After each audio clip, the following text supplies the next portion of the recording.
A few years ago, I sold up, took early retirement, bought a boat, and dropped out to go on an adventure, exploring the UK's inland waterways. I don't have a mooring through choice. The whole reason I bought a boat was to get out and explore. And doing this has taken me to some really interesting places that I wouldn't have thought of visiting otherwise. I visited some urban and really lively areas, like Liverpool, but also spent time out in the sticks away from everything in extremely rural and peaceful spots. It's pretty cool being able to choose your spot dependent on your mood, and if you don't like the area or don't like your neighbors, you can just throw your ropes and move. In the UK, your waterways license enables you to boat without having to take a formal marina berth, provided you genuinely keep moving, with most mooring spots being free for up to 14 days before you have to move. This is called constant cruising, and out on the network, there are regular facility points to help you, like water, else on disposal, garbage disposal, along with boatyards and marinas, selling fuel and whatever else you might need, provided you can find a postcode, or zip code as people in America will know it. You can even get a supermarket or fast food outlet to deliver to you.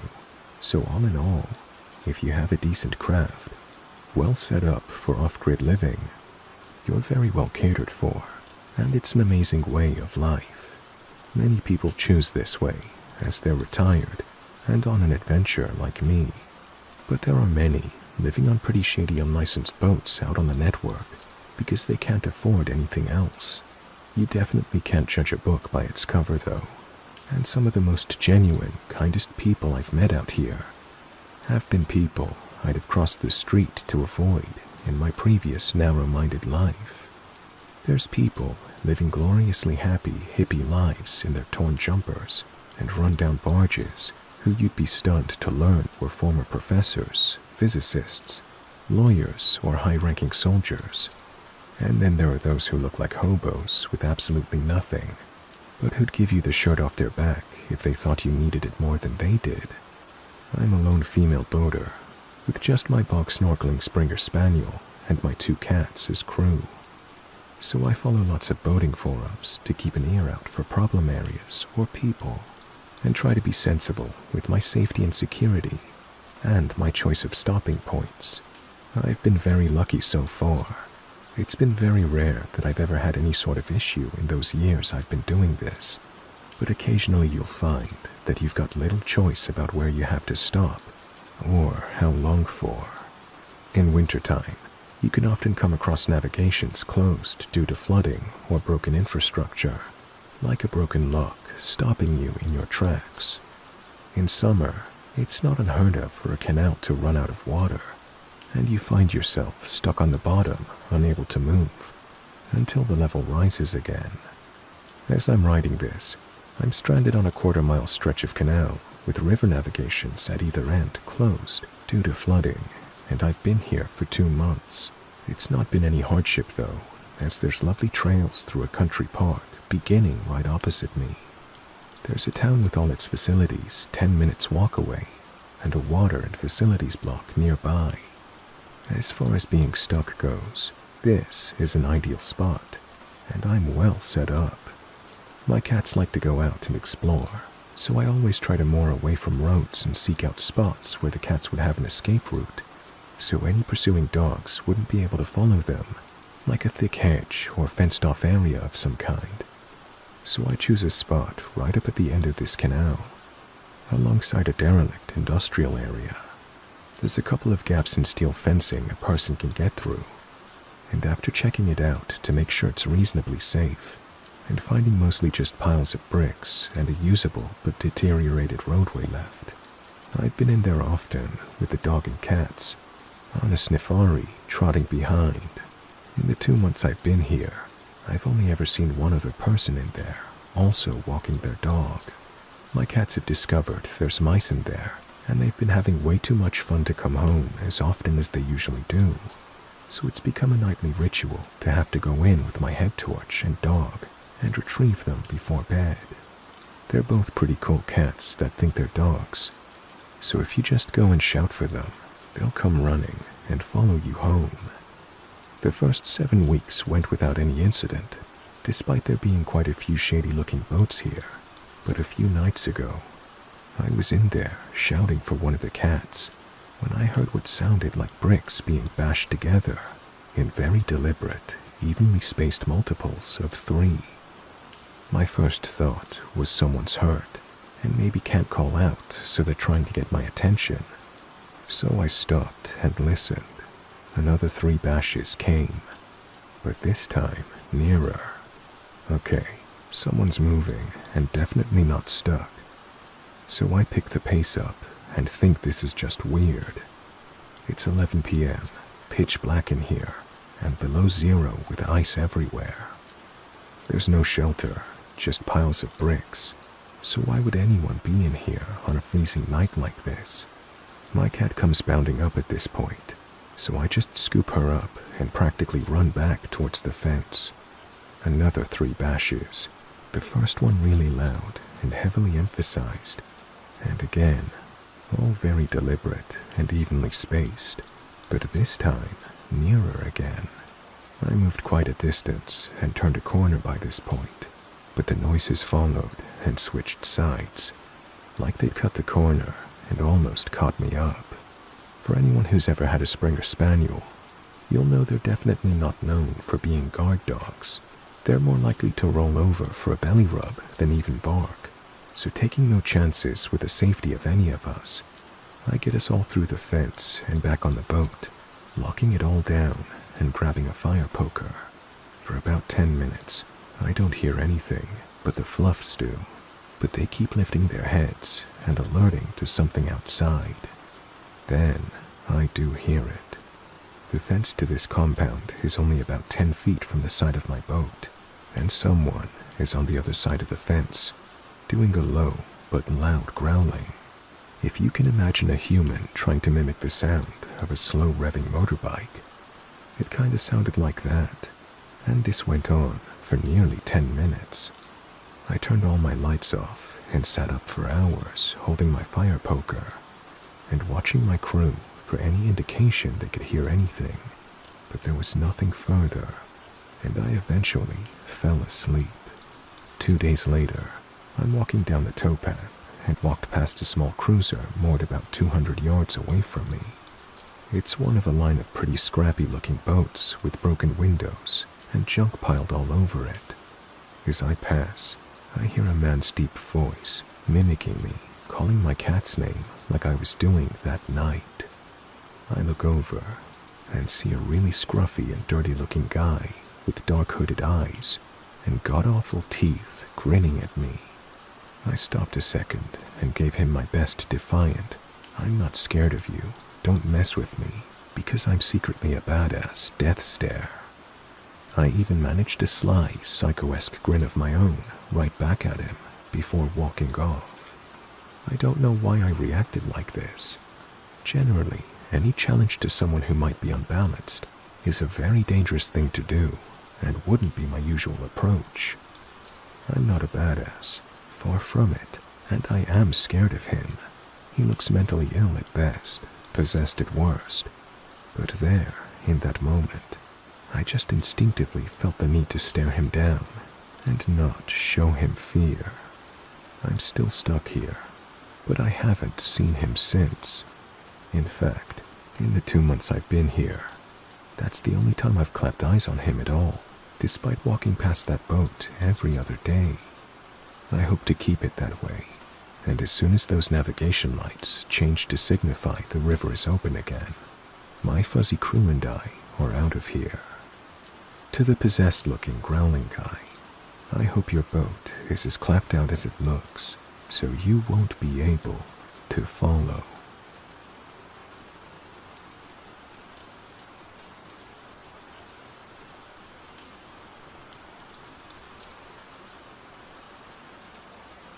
This happened last fall in the Allegheny National Forest in Pennsylvania. It's not the kind of story with a big monster or jump scares. It's worse than that. There were 4 of us. Me, my girlfriend Rachel, my best friend Colin, and his cousin Jonah. We were doing a weekend hike in Camp Loop, 40 miles over 3 days. It was a late October trip, so chilly but still clear. Jonah was the quiet one. Kind of weird, honestly. Not in a bad way, just introverted. He worked some IT job from home, didn't say much, barely looked up from his boots when he walked, but he was a beast on the trail. He could outpace all of us. On the first afternoon, Jonah asked if he could hike ahead to clear his mind. That wasn't unusual for him. We all agreed to meet at a designated spot, an open clearing about 10 miles in, near an old fire watchtower that's been out of use since the 90s. Rachel and I got there around 4:30 p.m. Colin showed up 20 minutes later. Jonah didn't. At first we weren't worried. We figured he got turned around, maybe stopped for a break. By 7 p.m. it was dark, and we started to panic. We shouted for him. Colin went a half-mile back down the trail with a flashlight. Nothing. By 9 p.m. we had no choice. We built a fire and stayed put, hoping he'd show up. He didn't. The next morning, we hiked out early and called for help once we got to a ranger station with service. Search and rescue was deployed. Dogs, drones. They found nothing. No tracks, no gear. No sign Jonah had ever been on the trail past the first 3 miles. It was like he vanished between 2 blinks. We went home 2 days later, wrecked. I couldn't sleep. Colin blamed himself. Rachel cried every night for a week. 7 days after Jonah disappeared, I got a call at 3:12 in the morning. It was him. He said, totally calm, "Hey, I'm outside. Can you let me in?" He sounded normal. No urgency, no fear, like he'd just been on a walk. I opened the door, and there he was, in the same clothes he'd worn on the hike. Dirty, sure, but no worse than if he'd been out for a couple of hours. No frostbite, no injuries, no sign of hunger or exposure. We all gathered the next day. Rachel, Colin, myself, and him. He told us he had no memory of anything after taking a shortcut to get ahead on the trail. He said he slipped, hit his head, and must have gotten disoriented. I guess I wondered until I found a road, he said. Only he didn't look disoriented, or injured for that matter. He looked rested, calm, too calm. Over the next few weeks, Jonah changed, not in huge, dramatic ways, in subtle ones. He stopped blinking as much. He used to clear his throat constantly. He no longer did that. He never used contractions anymore. I do not know. I will check. I cannot recall. Instead, he used weird, robotic speech. He'd stare a beat too long when you made eye contact, like he was remembering to do it. One night, Rachel whispered to me after he left our apartment, "That's not Jonah." I wanted to laugh it off, but I couldn't, because I had been thinking the same thing. Colin finally broke. He went through Jonah's hiking GoPro, which search and rescue had recovered with the rest of our gear. Jonah always wore it on his chest strap. Most of the footage was normal. Trees, dirt, Jonah's boots. But then, about an hour before we last saw him, the video cuts. No transition, just static, then black for a solid 45 minutes. When the footage resumes, it shows Jonah standing completely still in front of the fire tower, looking directly into the lens. His eyes were wide. He didn't blink once. The background was perfectly silent. There wasn't even any wind. He didn't speak, but there was a faint sound, like whispering, layered voices overlapping and fast, almost like reversed audio. Colin tried to isolate it, but it only got worse. The more you adjusted the volume, the more it sounded like your own voice, whispering things you didn't want to hear. He deleted the file. He said it felt like it was watching him back. Jonah's parents informed the authorities that he had turned up as soon as he got home, and when he spoke with his mother, she said she thought he was in shock. She wouldn't listen when we told her that there was something wrong with him, so we decided to tell the police. Of course, they laughed at us and agreed that he was probably in shock. Jonah still texts us, still comes around, still smiles, but none of us are really talking to him anymore. And sometimes, late at night, I think about how calm he was, how clean his clothes were, how his boots had no mud on them when he came back. It was like he never walked out of the woods at all, but rather something else did.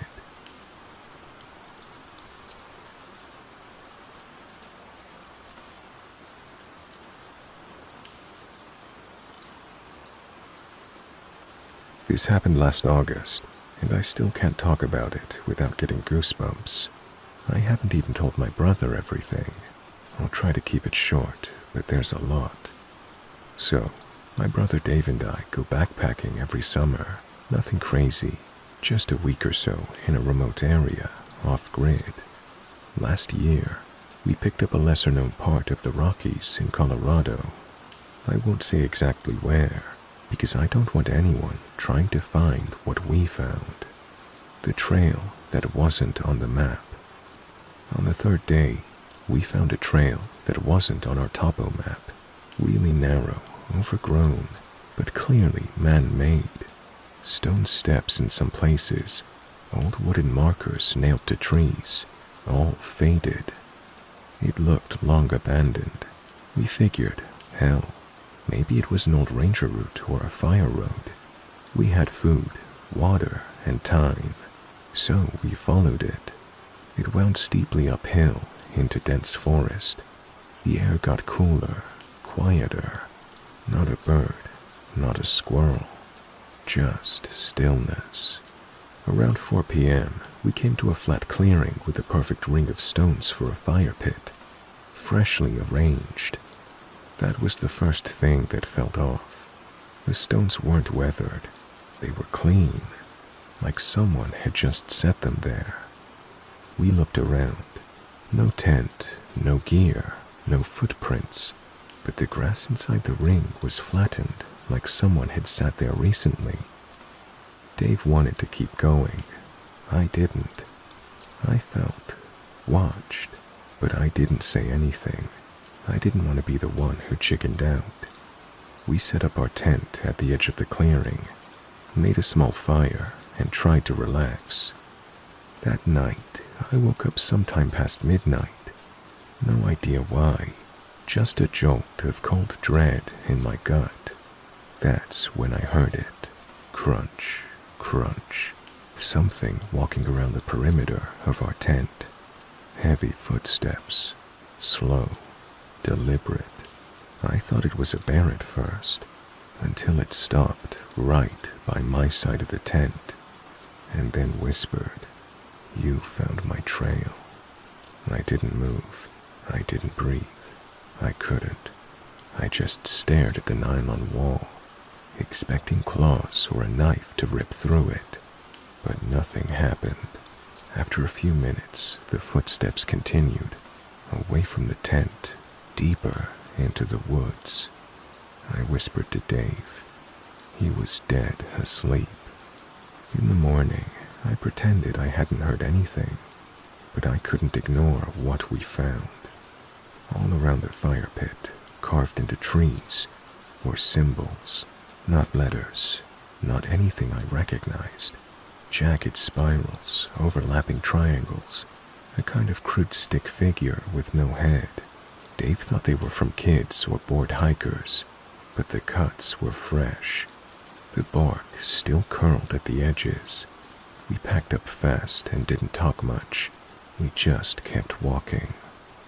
The trail twisted deeper than we expected. It didn't show up on GPS. Eventually, we had no idea where we were. And then, around dusk, we found another clearing, identical to the first. Same stone ring, same flattened grass, same trees, same carvings. It was like we had walked in a circle, except the sun had moved, and our footprints weren't there. Dave thought we'd gotten turned around. I wanted to scream. I knew this wasn't the same spot. It couldn't be. The trail had only gone one way. That night, we didn't sleep.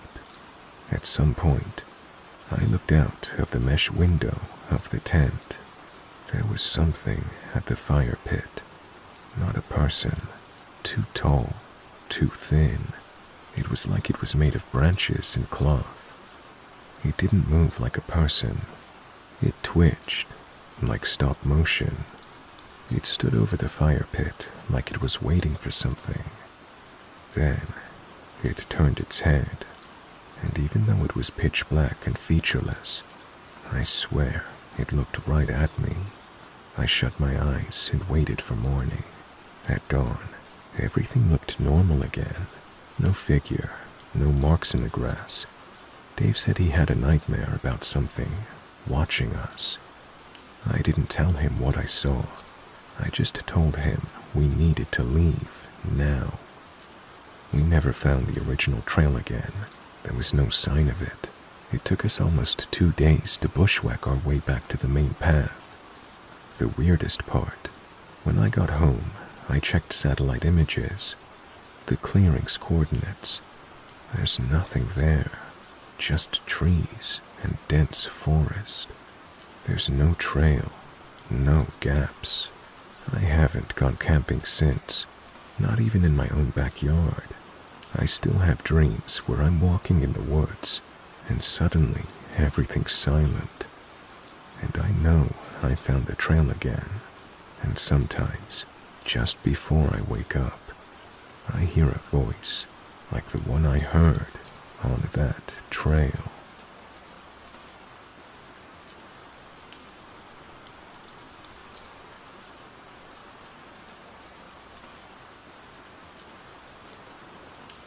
I've never shared this, but after what happened last summer, I can't stop thinking about it. I feel like getting it out might help. Maybe someone's experienced something similar. I don't know. Last July, my girlfriend Maya and I went camping deep in the Bridger-Teton National Forest in Wyoming. We're both experienced with the outdoors. This wasn't our first backcountry trip. We planned to stay 5 days, completely off-grid. We didn't even tell anyone exactly where we were going. I kind of regret that now. Everything was fine the first day. We hiked in about 6 miles, found a quiet spot beside a creek. It was perfect.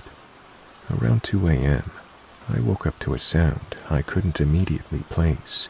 Soft, deliberate scratching on the side of our tent, right next to my head. Not wind, not a branch. It was rhythmic, like fingernails dragging across the fabric. Scratch, scratch, scratch. I froze. After about 30 seconds, it stopped. I unzipped the tent and shone my flashlight outside. Nothing. Just trees and darkness. No animals, no breeze. Maya stayed asleep. I didn't sleep much after that. The second night, the scratching came back. This time, Maya heard it too. We both sat up.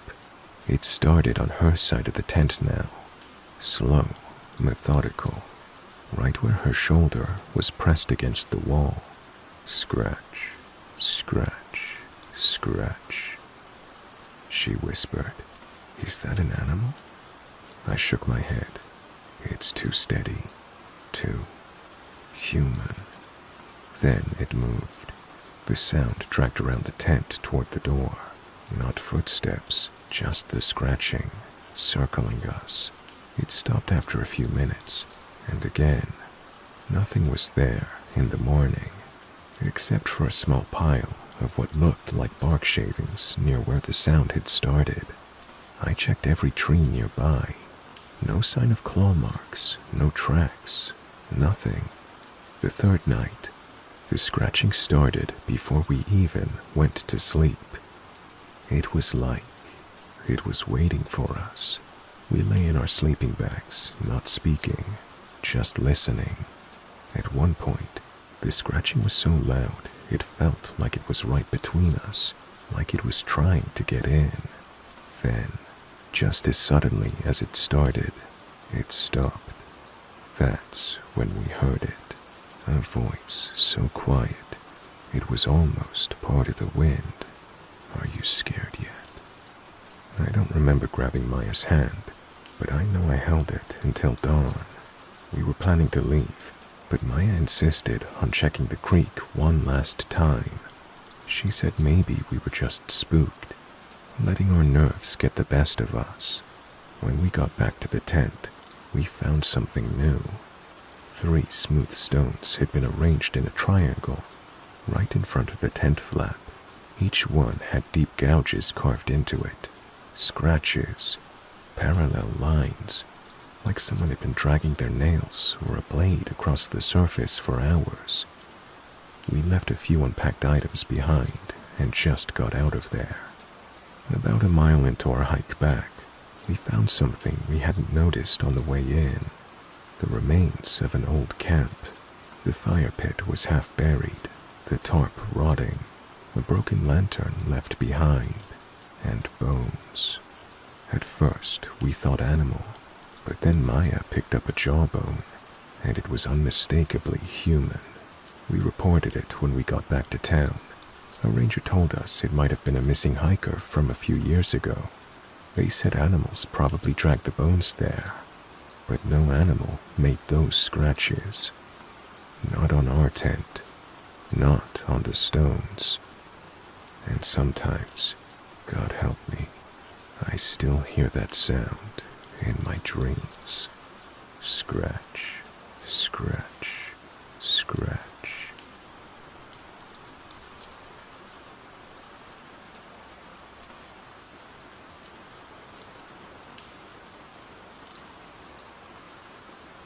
This story takes place around 2016.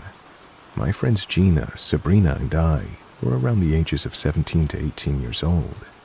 During the early evening, we were riding my golf cart around the neighborhood.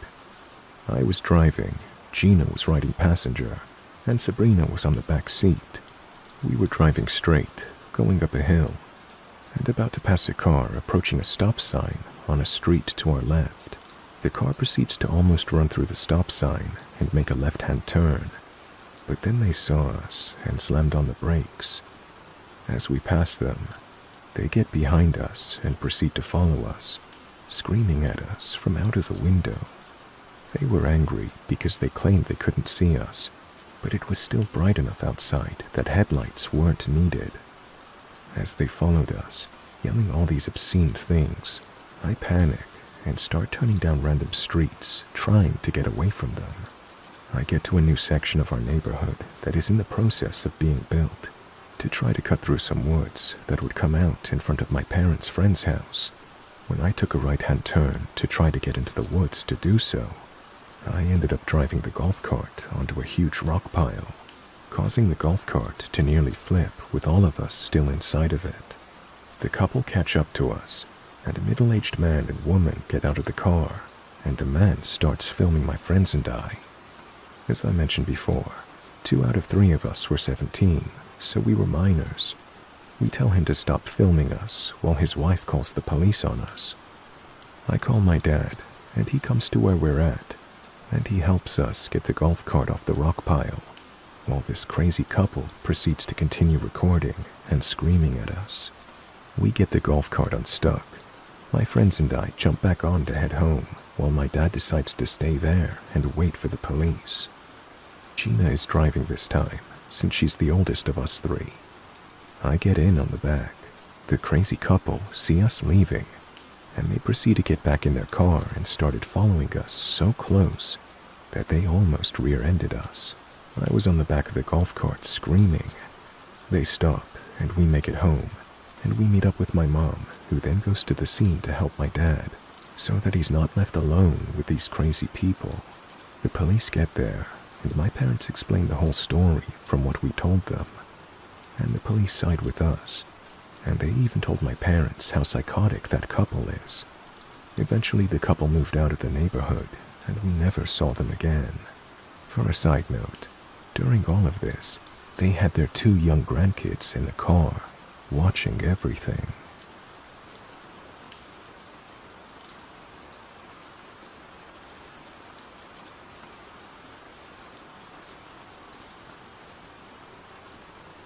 Alright, so I've decided to share this story in case anyone has had a similar experience. In the summer of 2023, I was camping with my family in Beaver Creek Campground in Montana for a few nights while visiting Yellowstone. The first night there was the most unsettling experience I have ever had. My mother, stepbrother, and his brother had all gone to sleep at around midnight while I stayed up for an hour by the fire. It was pitch black when I decided to snuff the fire and head to my tent to sleep. After about 20 minutes laying in my tent, I began to hear sniffing noises immediately outside my tent. Fearing it was a bear, I was frozen. This continued for a while until I heard the familiar breathing and shaking noises of that of a dog. I relaxed, supposing a nearby camper's dog had wandered.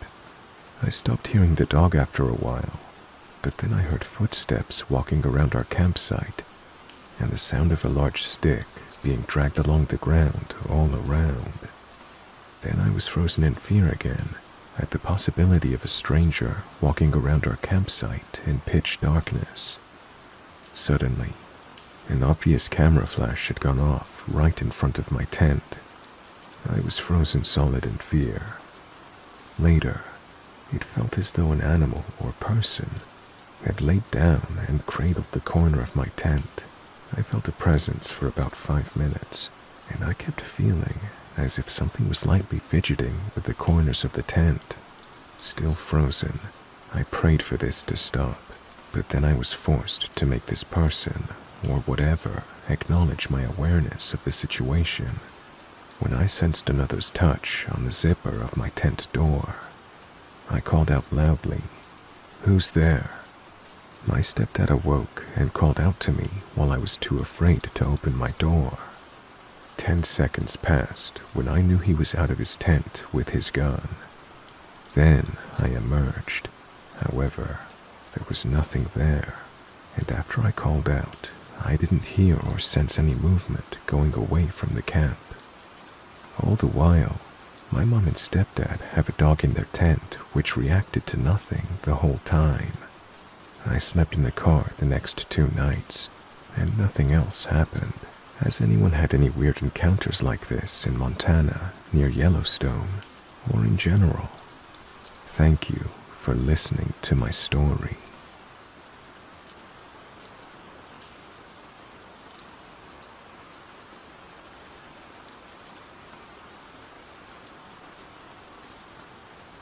I'm from Hawaii, and I live on the more countryside of my island, where not even Google Maps can tell you exactly where I live. To put it simply, I live in the boonies, and people who don't live by me don't come into my neighborhood unless they're lost. I'm only saying that for context. About 3 days ago, I was in my driveway on my way to catch the bus to work, until a weird catering truck came towards my house and pulled into my driveway. A middle-aged guy came out wearing a tacky aloha shirt that only tourists would be seen wearing, and dirty khaki shorts with run-down sandals. He looked dirty, to say the least. He looked like he hadn't scrubbed in days. He asked me if I wanted to buy some meat or seafood, and I said no thanks, and then he asked if anyone was home. I lied and said my uncle was, hoping that he would go away, but he didn't. Then he proceeded to compliment my looks, saying how I have nice hair, then saying how beautiful island girls are, and how our curves are. Creepy stuff. It wasn't until my neighbor came outside that he drove away. Yet, once I turned the corner, there he was. He would then slowly drive behind me. I felt sketched out and called my mom, who's a dispatcher, and I told her what happened and what he looked like. She told me she'd handle it. By that time, more people started coming out of their houses, and then he left. 2 hours later, I was at work, and my mother told me that she got a couple of other calls about the same guy with the exact same description as I gave, and I was asked to go to the station to say if I recognized anyone. I then pointed out his picture. They confirmed that he is a well-known sex trafficker that they haven't been able to track for weeks. Since then, I've locked my house as soon as my mom leaves for work. I haven't really slept since, and I've been throwing up and having panic attacks whenever I give myself some time to think. I'm scared shitless, and I don't know what to do. He knows where I work. He knows my house. He even knows my face. And it scares me to the point that I've even covered up my windows just in case someone might try to look inside.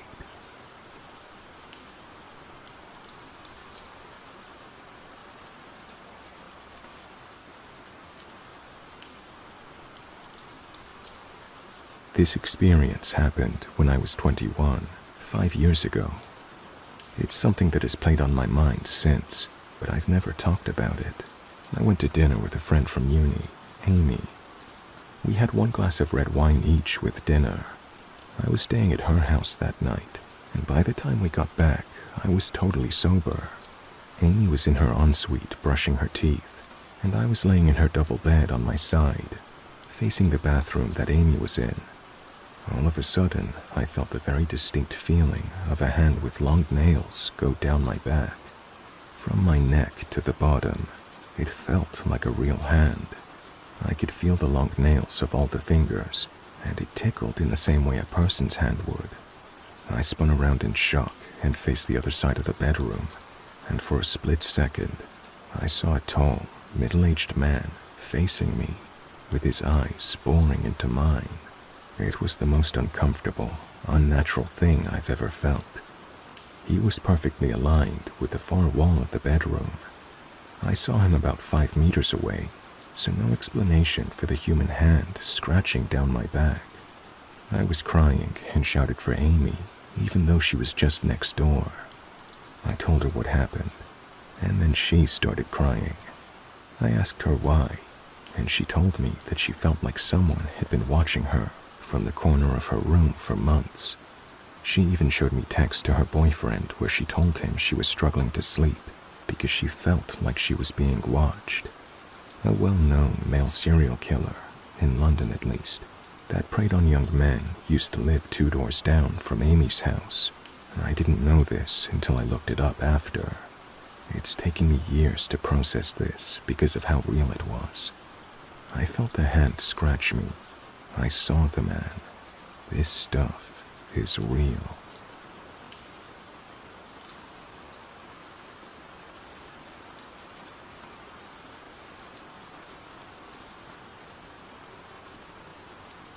For a bit of backstory, my husband and I live in an apartment complex with our dog and cat.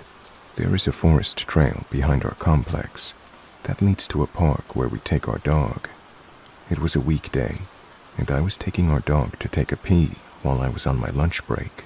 We took the parking lot to the trail, right behind the trash compactor for our apartment complex. This trail is usually empty, so walks don't get interrupted with other people, and the dog can do his business with minimal distractions. It's very scenic. We have come across owls, bald eagles, squirrels, and the like. The wind goes through the pine trees, and we can occasionally hear cars go by on the main road ahead. It didn't take me long to realize something was different on this day, though.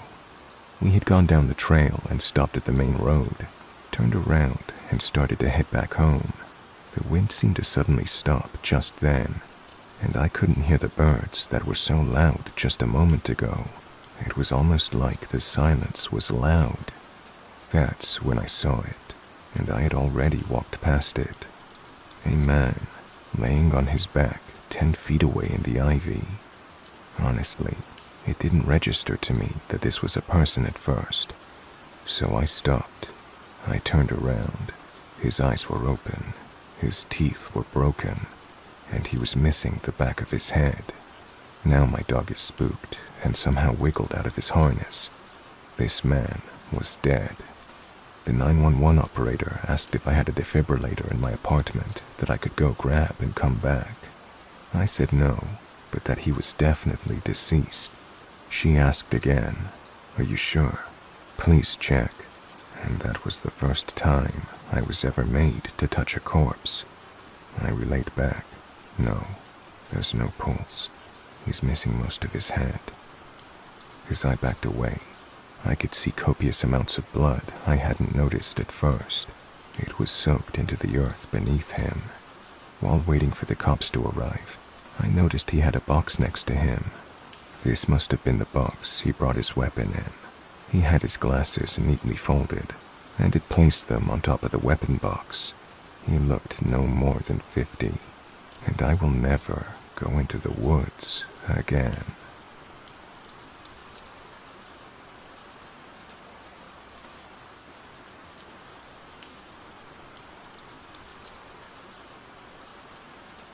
Hey everyone, I'm new to posting here, but after reading other stories, I decided it's finally time to share mine. This is something that happened when I was about 12 years old. I don't usually talk about it because people either don't believe me or just don't care. But it's something that stuck with me for years. So it was during summer break.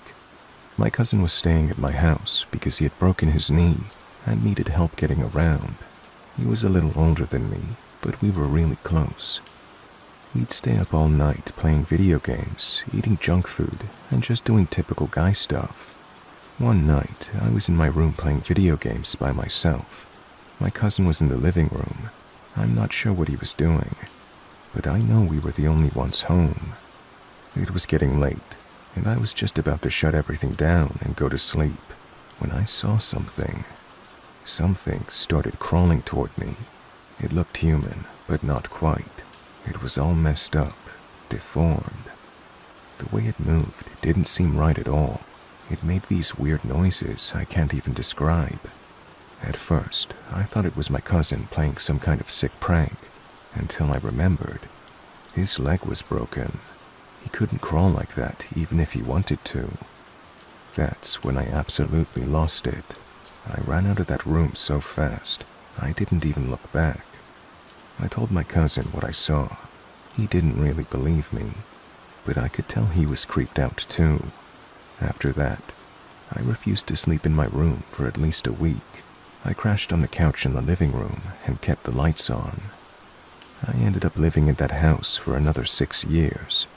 Nothing quite like that ever happened again, but that room never felt right. I always had this weird, heavy feeling when I was in there, like I was being watched. I don't know what I saw that night, and I honestly don't care if people believe me or not. I know what I experienced, and to this day, I still get chills thinking about it. I've moved since then, but every now and then, I get scared that something like that might happen again. Has anyone ever experienced something similar? Or does anyone have any advice on how to deal with this kind of thing? I still get freaked out sometimes, and I don't really talk about it with anyone in real life. Thanks for listening.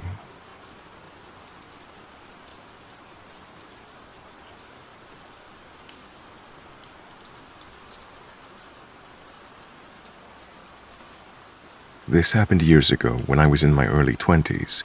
I just gone through a breakup and moved to live with my sister in the city. I wasn't too familiar with the area yet, as it is a big city, so I often got turned around when I went out on my own. Back then, I had a 1980 300D Benz. It was my first car that my dad had gotten me, an antique that was kept in garage condition, but with one caveat. It had no working AC, and leather seats to boot. So you can imagine driving during the summer in this subtropical climate was pretty brutal. I'd gone out to some shops that day and was headed back home, flustered a bit by the fast-paced nature of downtown and ready to be out of the sweltering heat. I mistakenly took a left a few streets early. I thought this would connect to the main road, but it in fact did not. I drive to the end of this residential street, lined with big fancy houses. This must be the rich part of the city, I thought. Though living in a gentrified area means even the upscale houses are still essentially in the hood. Everything's just blended that way. I make it to the end and realize the turn at the stop sign is an on-ramp to a major freeway that I'm definitely not trying to get on. Fuck. I pull to the side of the street by the curb in front of what looked like a kind of run-down apartment complex. It's weird and random how it's situated among these fancy houses, I thought. I began trying to call my sister, and she wasn't picking up. Suddenly, I see a guy emerge from the complex, a white guy in his mid-30s. He looked a little shady, like he might be strung out on something. I don't know, he just had that look. He headed straight towards me.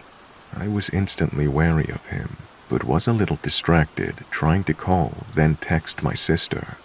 He approached my window, which was down because of the heat, and he started asking me a bunch of questions. What was I doing out here? Was I lost? He kept trying to get me to put my address in his phone's GPS to help me, but I wasn't having it and politely declined. I mistakenly told him, yes, I am lost, and that I'm trying to reach my sister. Dumb, I know. I wasn't as on guard as I should have been, being young, dumb, distracted, not to mention it being midday. I guess my defenses were down. So, I'm trying to reach my sister over and over, and this guy is still trying to chat me up. I'm all but ignoring him, trying to be somewhat polite, but really not in the mood for a chat. He then offers me a bottle of water, and I said no, I'm okay, thank you. But he insists on getting me one. Before you know it, he's off to retrieve said bottle of water. I'm like, yeah, okay dude, whatever. I ring my sister again, and she finally answers. I start telling her I'm lost, and what side street I'm on, and whatnot. And then the guy re-emerges at my window with what was supposed to be a bottle of water.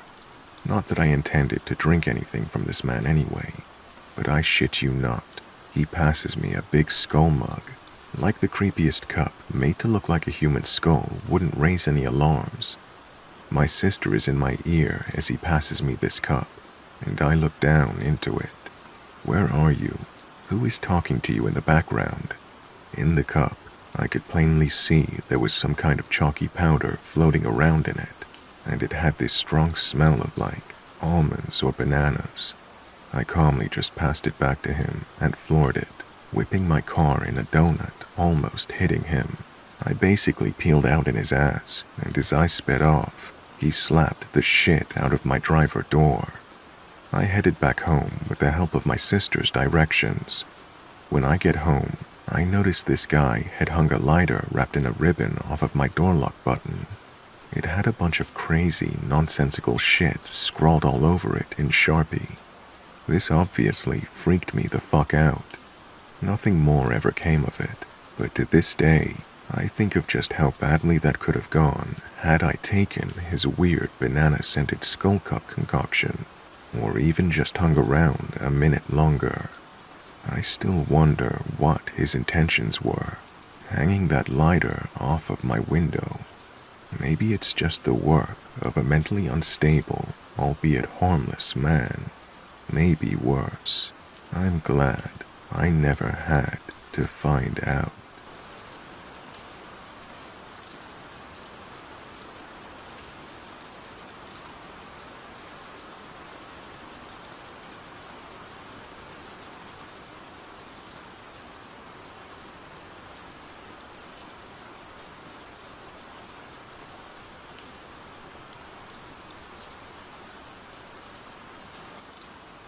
Okay, so this happened when I was around 9 years old. I'm 25 now, and it's something I will never forget. It gives me goosebumps to this day. I live in a terraced house, 4 houses combined, and my neighbors and I each have our own little patio. There's a small road 10 meters from my yard where people do their Sunday walks and so on. Only a small fence separates my small yard and patio from that road. I live in a pretty crowded area with several of these terraced houses spread around in my neighborhood, so seeing people walking on that road is pretty normal for me. Seeing random people sitting on my patio is not. When I was 9, I usually got home from school about an hour before my mom got home from work. I lived maybe 50 meters away from school, so my mom figured I was mature enough to be home alone for around an hour before she got home. This one day I got home from school. I did the usual thing, which was to make sure I locked the front door and double-checked that the back door leading to the patio was also locked. I was 9. Being alone was a little scary, even though it was in the middle of the day and only for an hour. I then rushed to my room upstairs to play as much PlayStation as possible before my mom came home and made me do homework.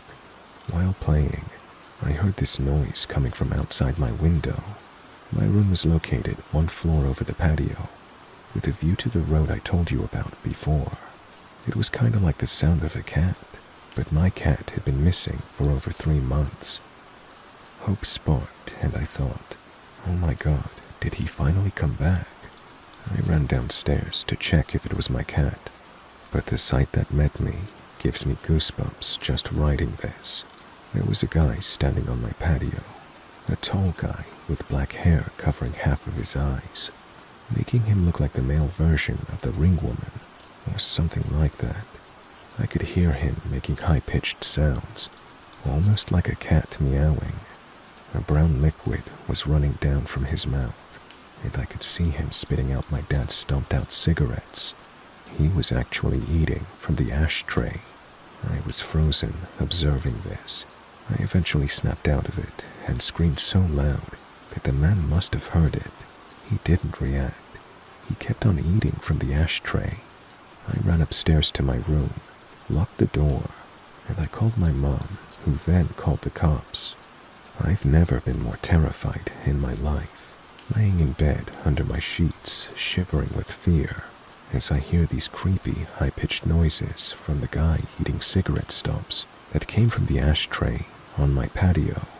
I kind of blacked out for a moment, because the next thing I remember is the police arriving on the road by my yard. I hear them talking to the guy, saying stuff like, "What are you doing? Get over here, or we will come down and arrest you," and so on. He didn't respond, but the high-pitched sounds were more frequent and louder.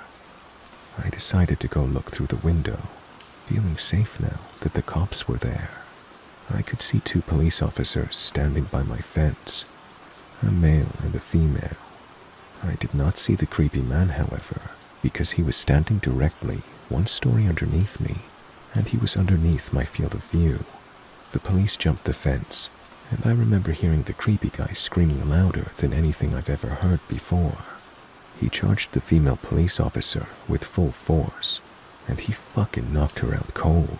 The male officer then immediately tased the guy, leaving him shaking on the ground, screaming still. The male officer struggled to keep him on the ground while putting handcuffs on him, but eventually he did it. After a while, he managed to wake up the female police officer, who seemed to be badly hurt. He called for backup and an ambulance, and then he sees me standing in the window above him. The expression on my face must have been something else, because he just looked at me and said, "I sure as hell hope you didn't see all that." I started to cry. By this time, neighbors started to arrive, wondering what the hell was going on. One of my neighbors, an elderly woman, made me come down, and she took care of me until my mom came back home. The police took the creepy guy with them in the car and left. Before they left, they promised to come back and talk to us about what had happened. This is where the story takes an unexpected turn. The male police officer came back later that night and sat down with my mom and I to talk. He explained that the guy on the patio was actually diagnosed with severe autism. He had escaped a facility where mentally challenged people lived, located around 5 kilometers from where I live. He explained that the guy had actually been living in my house 5 years ago, but he had been forced to move when his mom, his only caretaker, died. The poor guy probably thought he would find his mom in my house. He missed the routines, and he missed living there with his mom. The police had to move him from the house that time 5 years ago because he was extremely strong. This was the reason he reacted the way he did when the police came this day. Still frightened, I told the police officer that he needed to make sure that this would never happen again. He promised it wouldn't. After a few sleepless nights, my life got back to normal. The years went by, and the guy didn't come back until 1 year ago. At this time, my mom and dad had moved out. I bought the house from them, and I'm still living there today. I was enjoying my morning coffee on the patio when I see this random guy stopping on the road by my fence. He just stands there, looking at me. I look at him and give him a nod, and then I hear the high-pitched noises. Holy shit, it's him. His hair had turned gray, but the high-pitched sounds made me realize. My heart started racing, and I immediately remembered the reason why he was back. I realized that he must have managed to escape again, because I kept my cool a bit longer than when I was 9. I started to realize how sorry I felt for the guy. 16 years later, and he was back to look for his mom. I decided to carefully ask him if he wanted to come down the patio. He instantly jumped the fence. I started to think he would knock me out like he did to that police officer. He didn't. He smiled. He looked at me and smiled. I offered for him to sit down. He didn't respond. I offered for him to come inside. He started laughing. We went inside. His face lit up, pure joy. He was home. It reminded him of the life he had with his mom. It almost made me tear up. All of a sudden, he sat down on my couch, turned on my TV, and switched directly to the cartoons. I observed him for a while. He was just completely focused on the cartoons. I just wanted him to enjoy the moment, so I didn't say anything to him. I realized I had to call the facility to let them know. The caretakers arrived 10 minutes later. After a lot of convincing, he got back up, crying, and they went back to the facility.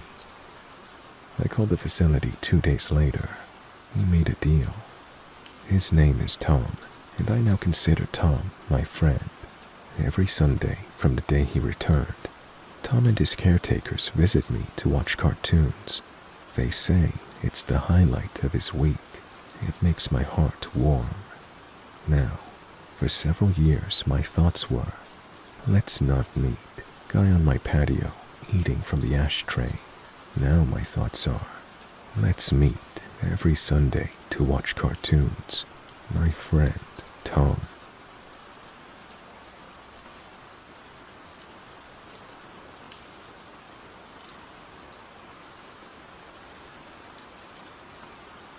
So, past circumstance. Last year on a Saturday night, shortly after 1 a.m., I heard someone creep up my staircase.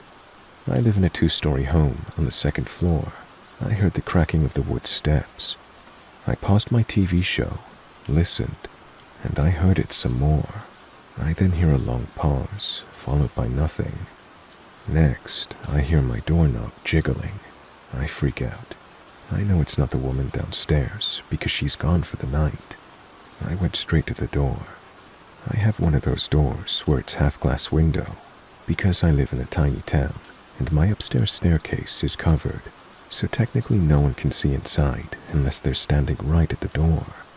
And even at that, all they can see is part of my doorway into the bedroom and my hallway. Nothing more. So I had the light on at that door. Inside, the outside light was off, so when I went to the door, I couldn't see out of it. I couldn't see who was there. When I showed myself at the door, obviously the doorknob stopped jiggling. That was probably because I made my presence known, and they could obviously fully see me because my lights were on. I shut the inside lights off real quick as an attempt to see who was out there, but it took my eyes too long to adjust. And as I shut the lights off, I simultaneously hit the second lock on my door. And that's when the person on the other side of the door started banging on it. I couldn't see who it was, and quite honestly, once the banging started, I bolted, and so did they. So I tried to look out my windows to catch a glimpse of who it could be, but I couldn't see anything. The exit of the staircase is too close to the house for me to have a full view from the second floor, which is a shame. I called the cops and filed a report, and all was good in the world. I equipped my home with wasp spray hidden in every corner. I did develop major anxiety over it though, like major anxiety. I had never been afraid to live alone before this, but I have worked through it for the most part, and have gotten better since this was last year. I even got a camera that I have at my door that streams to an app on my phone. So now on to ongoing minor issues. In the last couple of months, I have been having issues though. I park in the lot across the street. The little lot belongs to the church I live next to. However, I am allowed to park there. I keep finding the sides of my license plate completely bent outwards at a 90-degree angle every morning. I know because I put them back in place every day. So I put the plates back flat because you can't drive around with your plates like that. And pretty much every day of the week I go outside to find my plates bent back. I know it's not the wind, and I know it doesn't happen when I'm driving because I check. My dad, however, has convinced me that it could be the car wash. I get my car washed at least once a week or two, and it's the kind where you just pay a machine and sit in your car. So I brushed it off. But then recently, I came home to find 3 things on a little shelf I keep outside my door. 2 small crystal bowls, and a little flower pot with a golden retriever on it. At first I thought, oh, my sister or grandma probably just left it for me. I texted them about it, and they both said no, they didn't leave anything. They both live on my block, so I thought it would be probable for them just to do that. But both of them denied having any part of it. Then my next thought would be that it's my mom. See, anytime my mom gets me stuff, she leaves it on her front sunroom, which she calls her porch. So she will always text me a picture of what she got me and say, it's here on the porch, get it when you stop by next. In the 1.5 years I've lived in this apartment, she has never left something on my porch. Also, my camera was dead, so I texted her about it and she didn't answer, which is like her. If it doesn't pertain to her, she doesn't answer. Also, I'm slightly confused about the golden retriever planter, because everyone knows I'm a cat person, and that's what everyone who knows me gets me. So, on to what happened tonight. Tonight, at 1:19 a.m., I was in my bedroom texting my sister, when I heard banging on my door again. The lady who lives downstairs is gone for the night again. This exact same thing happened a year ago too. A Saturday night, right after 1 a.m. All the lights in my apartment were on, so they knew I was home. If they wanted to break in, they could have. If they wanted my valuables, they have 60 hours out of the week every week this last year to do so. No, whoever is messing with me just wants to mess with me. I didn't know what to do. My phone was on the other side of the apartment, and I couldn't get to it without going past the door. So I told my sister through text message on my laptop, and she called the cops for me. They arrived, and I knew that because I saw them searching the property with their flashlights, and I met them at the door. I filed a report, and I noped out of there. Now I'm sleeping at my sister's house for the night, but this is seriously freaking me out. Someone is messing with me in a very serious way. They know I'm home. They know I'm up, They know the woman who lives downstairs is gone. They know the camera isn't charged. Coincidentally, these things keep happening when my camera isn't charged, which takes hours to do, and I'm so paranoid of leaving something charged when I'm asleep or not at home. I don't have any enemies in this area. I don't really know anyone in this town except for a coworker or two, my landlord and my family, who are also new to this area as well. I don't have any ex-boyfriends trying to scare me. I haven't fought with anyone who's trying to get revenge on me. But I should mention that about 9 or 10 years ago, I did have a bit of a stalker situation. A 55-year-old man who lived adjacent to my job. He came in every day for a year. We never spoke directly or had a conversation. He would leave me notes on my car. The first one he left me was a 5-page letter speaking about our compatibility with one another. He mentioned things in the letter I would speak about with other customers in regards to our compatibility. He even mentioned that he believes he could sexually please me, something along the lines of how I'm a special person, and he has what it takes, and it's the kind of special that most people don't have what it takes. He would leave me crystal antique hearts on my car. Anyways, I got a restraining order on him. He was no longer allowed to enter my job. He would occasionally stare at me through the cracks in his blinds, and that was about it. I moved out of state, and nothing ever came of it since.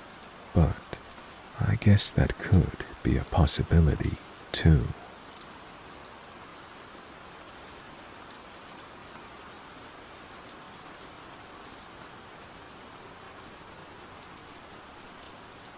This happened well over 10 years ago, so I'll try my best to describe the events accurately. One of my childhood homes had a balcony that was attached to both my mother's bedroom and mine, via big double glass doors in each of our rooms. Next to the balcony are 2 trees. One I often used to climb up and down from the balcony. This balcony faced out to the street. One night when I was about 13, and my brother and mother weren't home, I was reading in bed with a very dim reading light. I heard what sounded like someone moving in one of the trees outside. But this didn't worry me, as possums and bats are common in our area. Now, I had thin curtains on the glass doors that separated my room and the balcony. As mentioned previously, the doors faced out towards the street, where the street lamplight was always visible through my curtains. Shortly after hearing the tree rustling noises, I see a shadow slowly move past the doors, at which point I immediately turn off my reading light and freeze like a deer in headlights. The shadow is tall, so it wasn't one of the neighbor's kids that I'm friends with, and it wasn't my all of 5-foot mother. The person moved slowly, creeping as though they were trying not to be noticed. They wouldn't likely be able to see into my room, but I could see them thanks to the street lights behind them, creating a dark silhouette. They moved past my doors out of sight. I sat there, unable to move or even think about what to do, other than be absolutely still.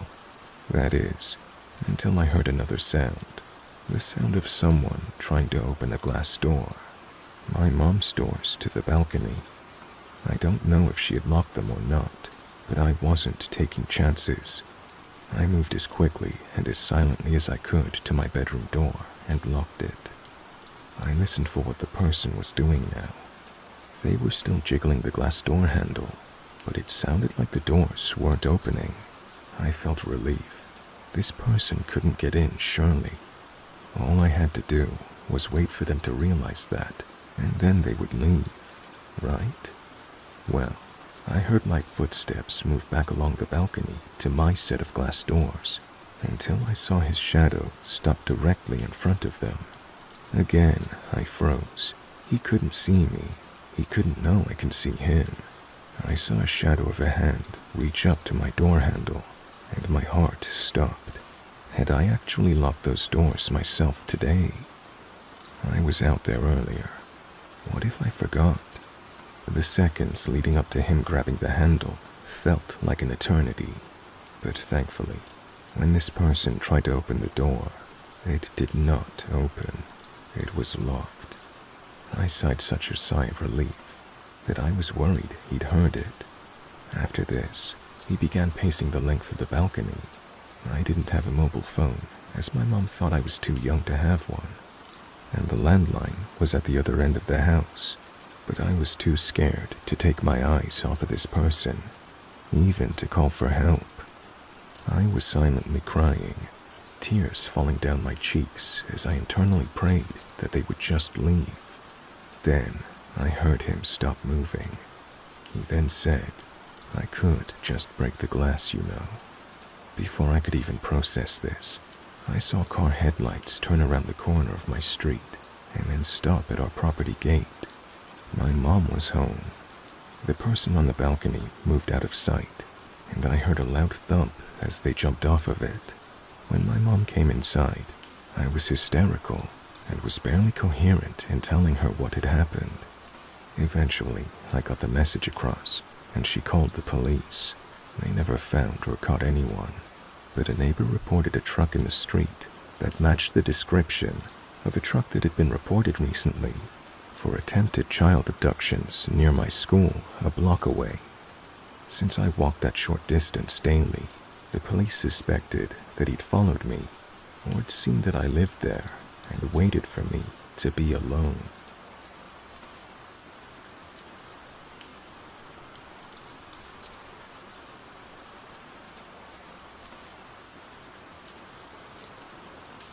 I was maybe around 13 to 14 years old at the time, and I was recently granted the privilege of staying home alone.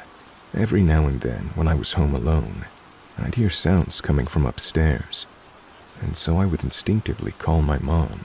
She then told me a story of how she used to hear things in her old house all the time, and how it's just the house settling in. Fast forward to many instances of sounds later, I decided that the very next time I was going to be home alone, I was going to be completely silent and make as little noise as possible. Within the first half hour, there was nothing, not a peep out of the entire house. I eventually got bored and felt safe, so I went to go grab the TV remote to watch some TV.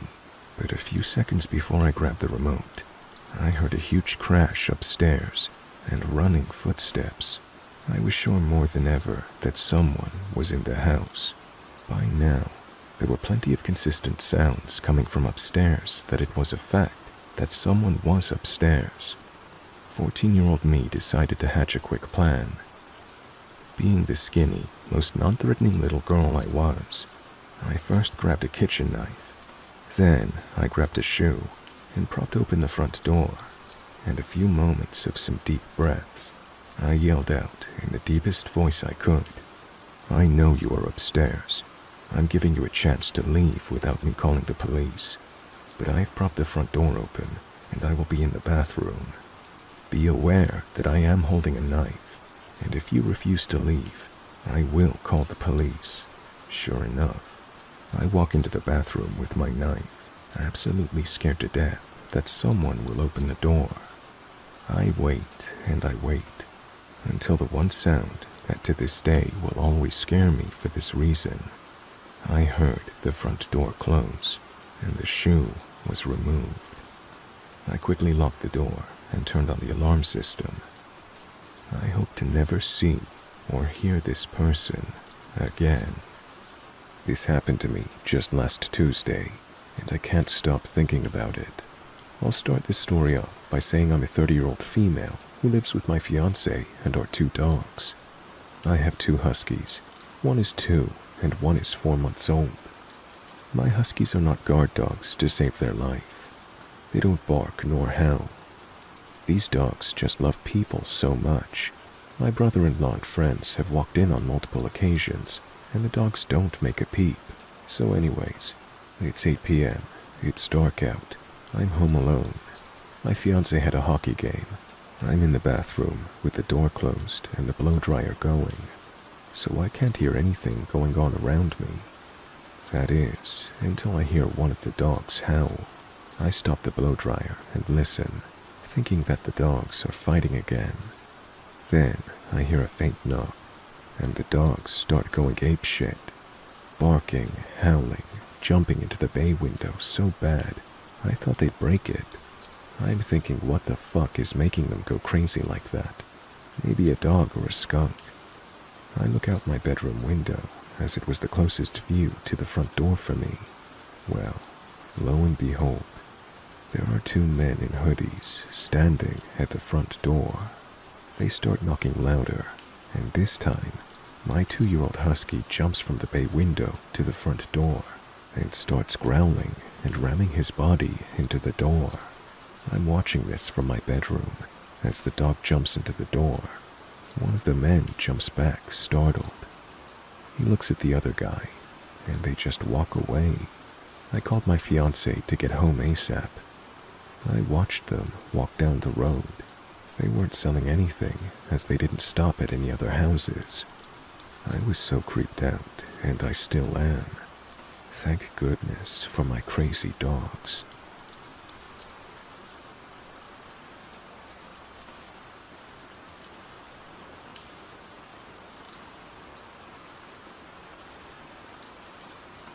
This happened 4 years back. I was about 14 years old, and my parents were out, and they left my little sister, who was 10 at the time, and myself home alone. It was about 10 to 11 p.m. when the lights go out. This used to happen sometimes in my country, since it's a new country and really poor. But that time, I noticed something out of the ordinary. Only the lights in our house were out, and my neighbor's lights were on. I had a bad feeling, so I quickly locked all the doors and closed the blinds. I told my little sister to hide behind the couch and not to leave that position whatsoever. I hid somewhere else with a knife, tried to call my mom. Unfortunately, she didn't pick up, so I waited. I thought it was over, so I get out of my hiding place and head to the kitchen, where we had the back door, to look out the window. Before I get close, I hear the doorknob turning. It doesn't work, so the person on the other side tries again, but this time violently. That's where I panicked and I shouted, "Who the fuck are you? Fuck off, this is my house. I've called the police." I hear footsteps, and then nothing. I went to the other room and looked out the window.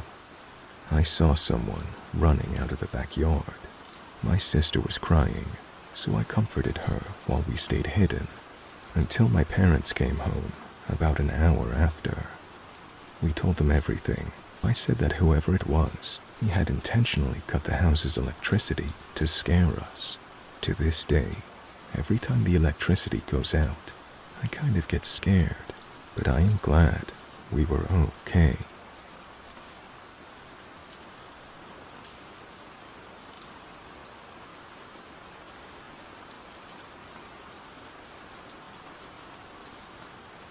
I have always been creeped out by the sound of a big truck idling. If I'm in my house and I hear that spitting muffler and bassy rumble, I have the urge to get on the floor and hide.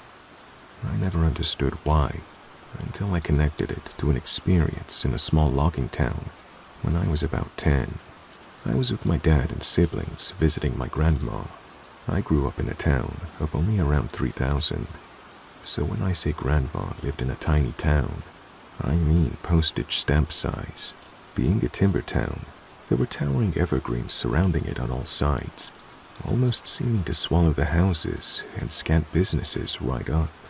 I always got a bad, creepy vibe from the place. There was just a stillness that seemed ominous, like people were hanging out in the shadows, just watching the fresh meat in town. Dramatic, I know, but you have to understand that I was a kid of the 90s, raised on a steady diet of unsolved mysteries, Rescue 911, and horror movies. In other words, I was paranoid as fuck. In my mind, the chances were good a kidnapping could happen anytime, anywhere. Once, while in my own hometown, I was walking with my family and noticed a man in a black trench coat was walking parallel to us on the opposite side of the street. And just that mundane occurrence made me break down crying. Looking back, I was exposed way too much as a kid, but I also love true crime now. so I guess it kind of worked out. Pardon the digression. So, my dad, siblings, and I were taking a stroll from my grandma's house to the main street, which happened to have an antique shop. We wandered in to look around and kill some time before supper. Immediately, a large man with overalls and a long red beard stood up from behind the counter and put his hands on it. "Well, hello," he said to us. I had an Archie and Veronica comic curled up in my hands, and he asked what it was. When I showed him, he got a weirdly determined look on his face and went to the back room. I was confused, but before long, he came back out to the glass counter with a giant stack of Archie comics, dirty and mildewed, tied together with some kind of twine. "And there's more where that came from," he said, still serious, like he was earnestly trying to impress me.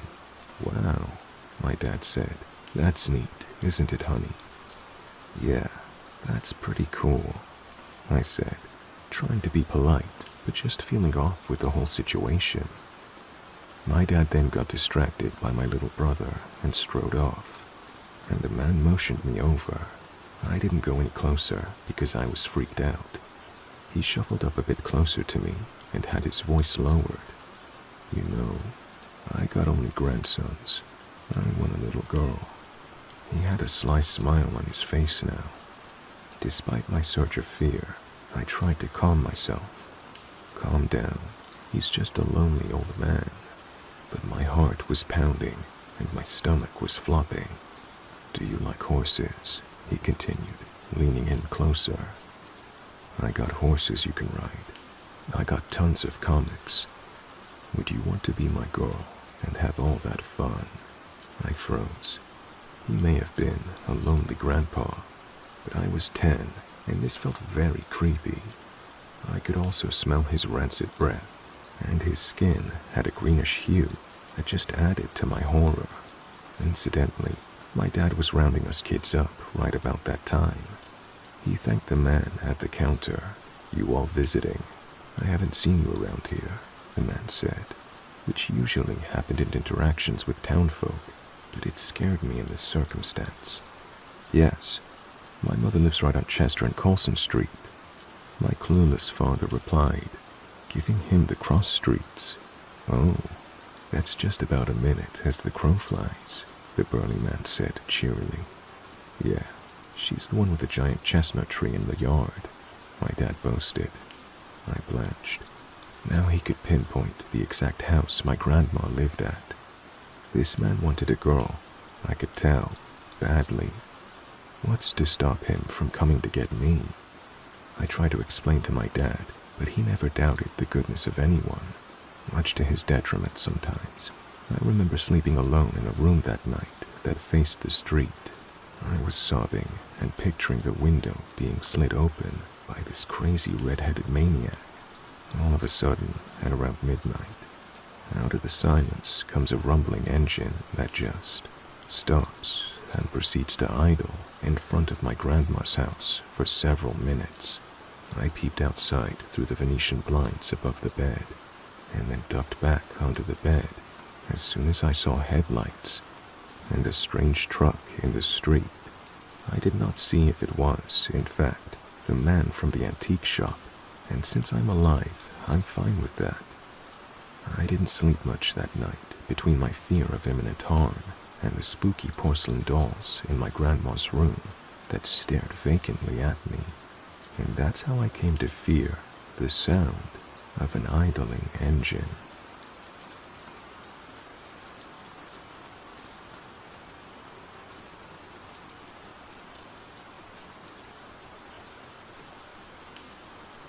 Since almost a year now, end of August 2019 to be exact, I have moved to an apartment in a different city because my mother, who I lived with in my hometown, passed away from cancer. I have moved here with my long-term boyfriend and one other roommate, who has been a good friend of both of us since before we'd even started dating. We all absolutely love it here. The location is great. It's a 15-minute bike ride from my university, and it's located at a square with a grocery store, drugstore, lunchrooms, and whatever else, so we have pretty much everything we could possibly need to survive within walking distance. However, after just a month or two of living here, someone has started to ring my doorbell at exactly 11:05 p.m. semi-regularly. Sometimes it's every day, sometimes it's every other day, sometimes there's a week in between, and sometimes there are a couple of weeks in between, but it is always at around 11:05 p.m., and every single time, I get no answer each time I ask through the intercom who it is, except for one time, but I will get to that in a bit. At first, I thought it was friends from one of the neighbors who accidentally rang the wrong doorbell, but after around the fourth time, I grew suspicious, and after more than those 4 times, I started noticing that it always happens at either exactly 11:05 p.m. or a few minutes earlier or later. My boyfriend and roommate both work at bars, and so they would work until very late and would usually only get home at around 2 a.m. So each time it happened, I was always alone at home, and it started to really freak me out after a while. When I first told them about it, they kind of shrugged it off and said that it was probably a wrong dial, like I thought at first. But when I told them that it has happened so many times, and sometimes even daily, they didn't really believe me and that I was just a little paranoid and spooked. However, one night when the doorbell rang again, and I answered the intercom asking who it was, I heard very heavy breathing. I was thoroughly spooked at that moment. I was again home alone and kept asking who they were and what they wanted.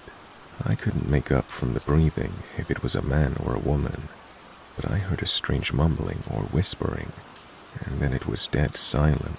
They had appeared to have left. I had put my apartment door on a double lock after that. I was so scared and spooked out.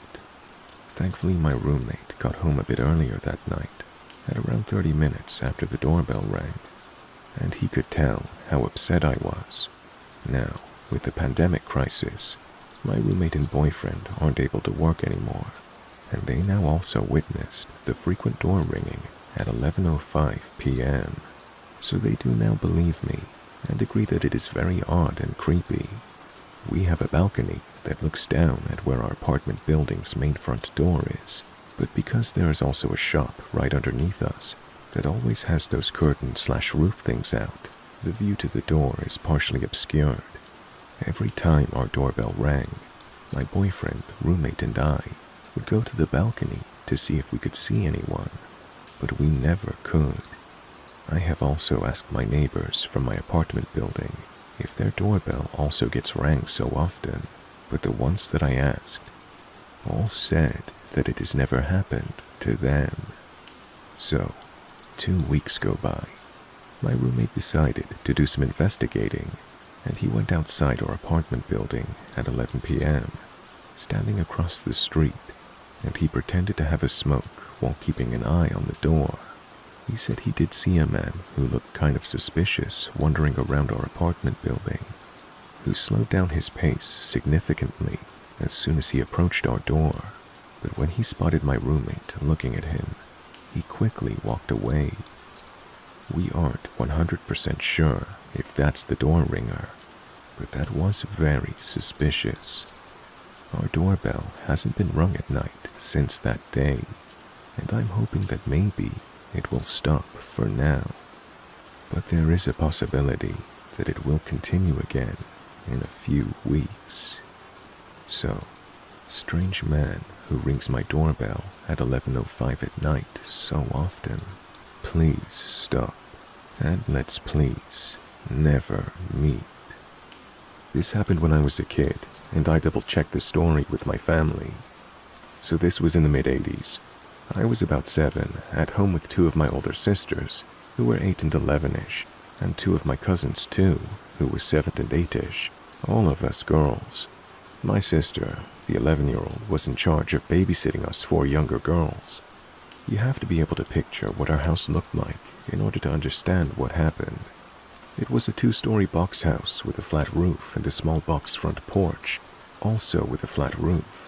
I can't remember what we were doing, but we were all in the house. We kept hearing noises coming from the roof, like walking and what sounded like rocks being dropped down the downspouts. You know kids. Then my older sister said something about how maybe someone climbed the huge tree beside the house and got onto the roof that way. We were all scared because we knew there was a roof access point in the bedroom that I shared with one of my sisters. What if he could get inside? My older sister told my other sister and one of our cousins to walk across the street to the corner store, across an empty gravel parking lot, and on the way back, to look up and see if they could see someone on the roof. So the girls, both about 8 years old, walk halfway across the parking lot, and being curious kids, turned around, looked up, and saw a guy in one of those totally 80s guys crop top football jerseys. Think Johnny Depp in A Nightmare on Elm Street. He was crouched down on the roof. The girls came running home freaked out and told my older sister about the guy. My older sister, freaking out, first went to the neighbor's house to use the deck to see if she could see on our roof, but she couldn't see anything. She came home and then called the police. It felt like it took them ages to show up. When they got there, I don't think they believed a word we said. They thought a bunch of little kids are making up this story for attention. One cop drove down the road, up a hill about a block away, to see if they could see anything, but the way the roof was, you couldn't see a person if they were laying. Then these cops tell us kids that we had to go upstairs and check everywhere to see if we could find anyone. 5 little girls from ages 7 to 11 sent upstairs, scared shitless, crying, to look for this man. Knowing about the roof access, we all cried, not wanting to go, but they said we had to. To this day, I remember how scared I was. I remember looking, but how well do little kids look, right? The cops didn't listen to us, didn't check out the house, inside or out, and left. We were so scared to be left home alone with the guy out there. Who knows where? We didn't know if he was just laying down on the roof, or jumped down, or somehow got in and was hiding. My mom finally got home a few hours later, and we told her what happened. My mom explained to us that there was a lock on the roof access, and that no one could get in, but she checked anyways. She then went to check outside. There were clear footprints in the dirt, dug in good from him jumping off the roof, onto the porch, and off into the flower bed. Oh, my mom was steaming mad when she realized we told the truth, and that we weren't believed by the police. We went to the police station the next day, and were all separated and interviewed. We all told the same story. Anyway, we never found out who the guy was or why he was there. Did he know it was a house with 5 little girls, home alone?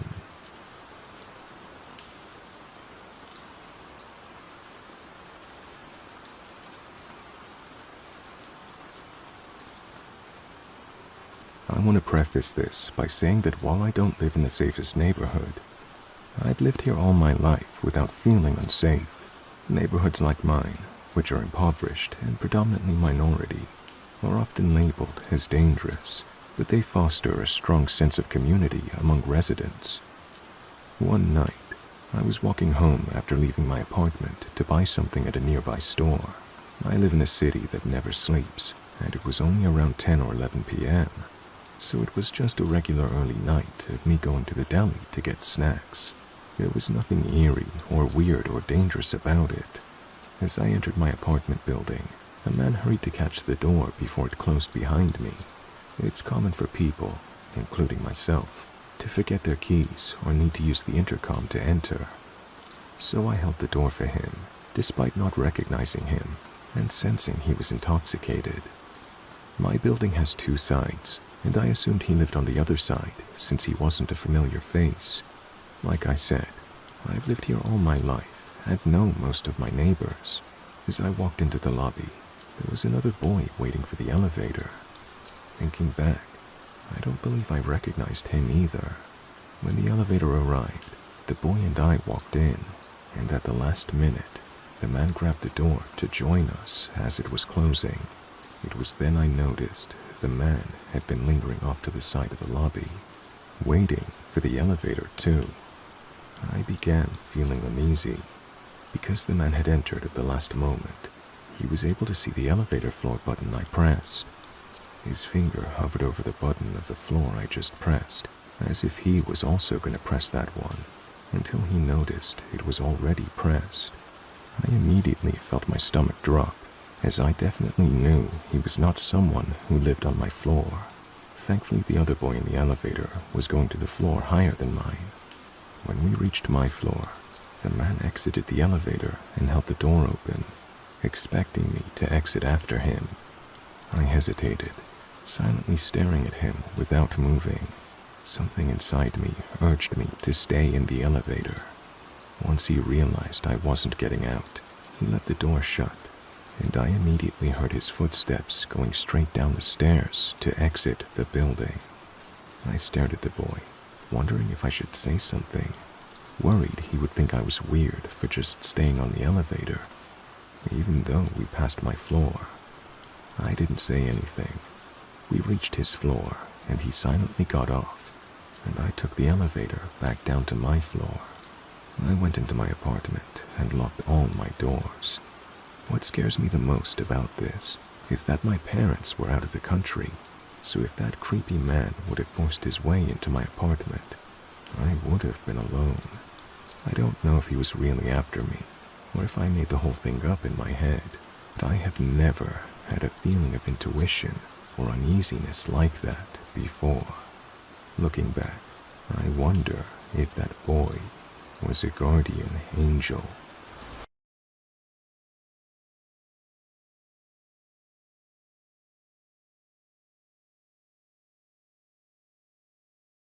This happened back in December, about a week before Christmas.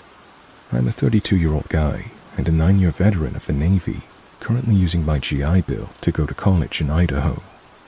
I'm so busy with school and work, so I don't have time to go out and socialize often, so I have to rely a lot on the apps to go on dates. I matched with this really cute girl around my age. We had a good conversation, and then we scheduled our date.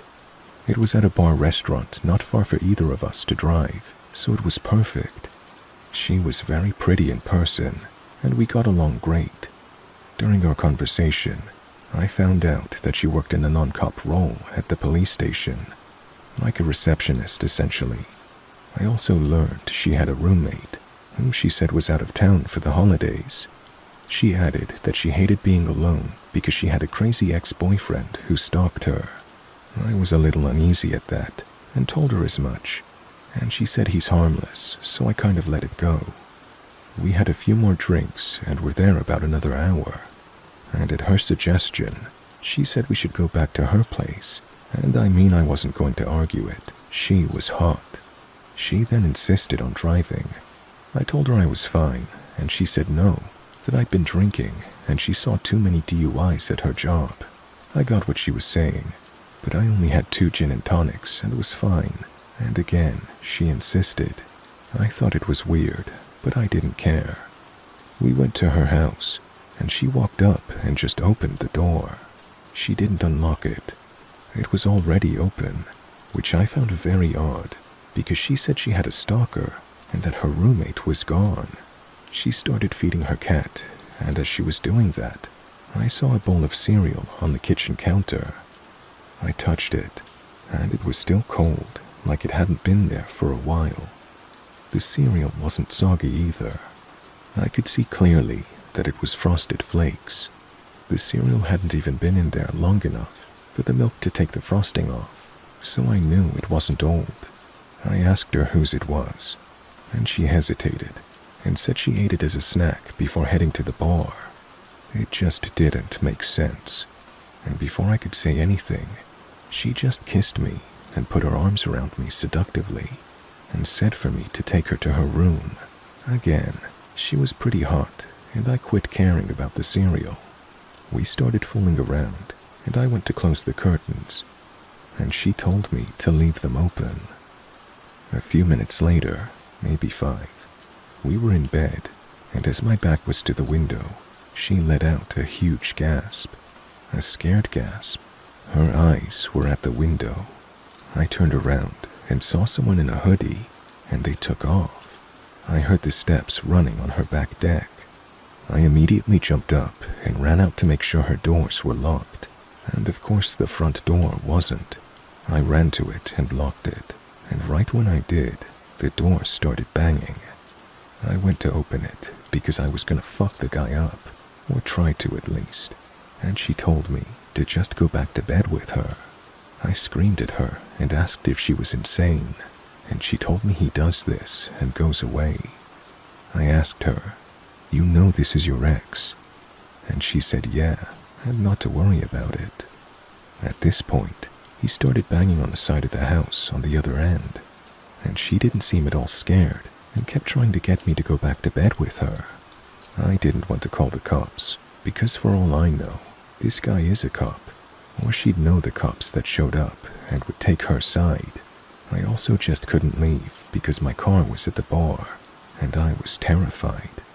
I had an adrenaline rush that was so intense, it gave me the metallic taste in my mouth, and my stomach hurt. I felt stuck and slim on options. All I knew is that I didn't trust her at all. At this point, I started calling her out for the door not being locked, the serial. I openly called her a liar. She couldn't come up with any logical answer, and I had no idea what I was into. She kept telling me to calm down, and again said I should just go back to bed with her. The banging was pulsating. Her ex would bang on one part of the house. It would stop, and then it would start at a different part of the house. I shouldn't have done this, but my fight or flight was pretty much kicked in, and I told her, "If this is a robbery or some kind of setup, I promise I will kill you both." I'm not a hard ass or anything, but my fear told me to let her know that no matter what it was, they'd have a fight on their hands. I ordered an Uber off my phone when she wasn't looking, and I didn't tell her. I just kept arguing with her and asking her what was going on, hoping to just keep her talking and in the room. I stayed right next to the door so I could leave ASAP. Luckily, I never got my pants off, and my jacket and shoes were right by the door, so I was able to get dressed. The Uber showed up pretty quickly, thankfully, but the banging was on the front part of the house by the window, not 10 feet from the door. Without saying anything, I just opened her door and ran out as fast as I could.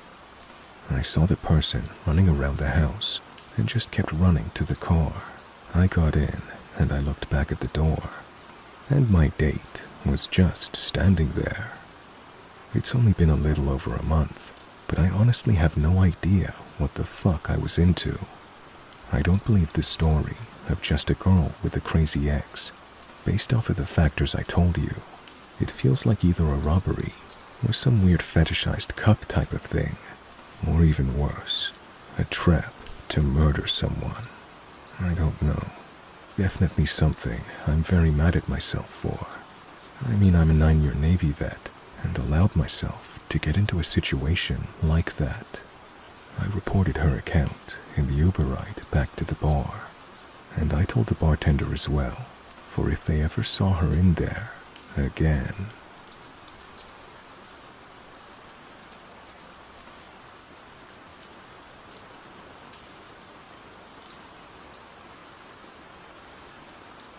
About 2 weeks ago, I booked an Airbnb in another country. I was going there for a concert. The room was cheap, so I knew I wasn't going to stay in a 5-star hotel. But it was only for one night, so I didn't mind as long as I had a bed. To start off, it already wasn't a great trip because my data roaming apparently didn't work in that country at all. I logged into a cafe Wi-Fi and planned my route in advance as best as I could. I managed to be at the house in time, rang the only bell, and waited. Nobody came out.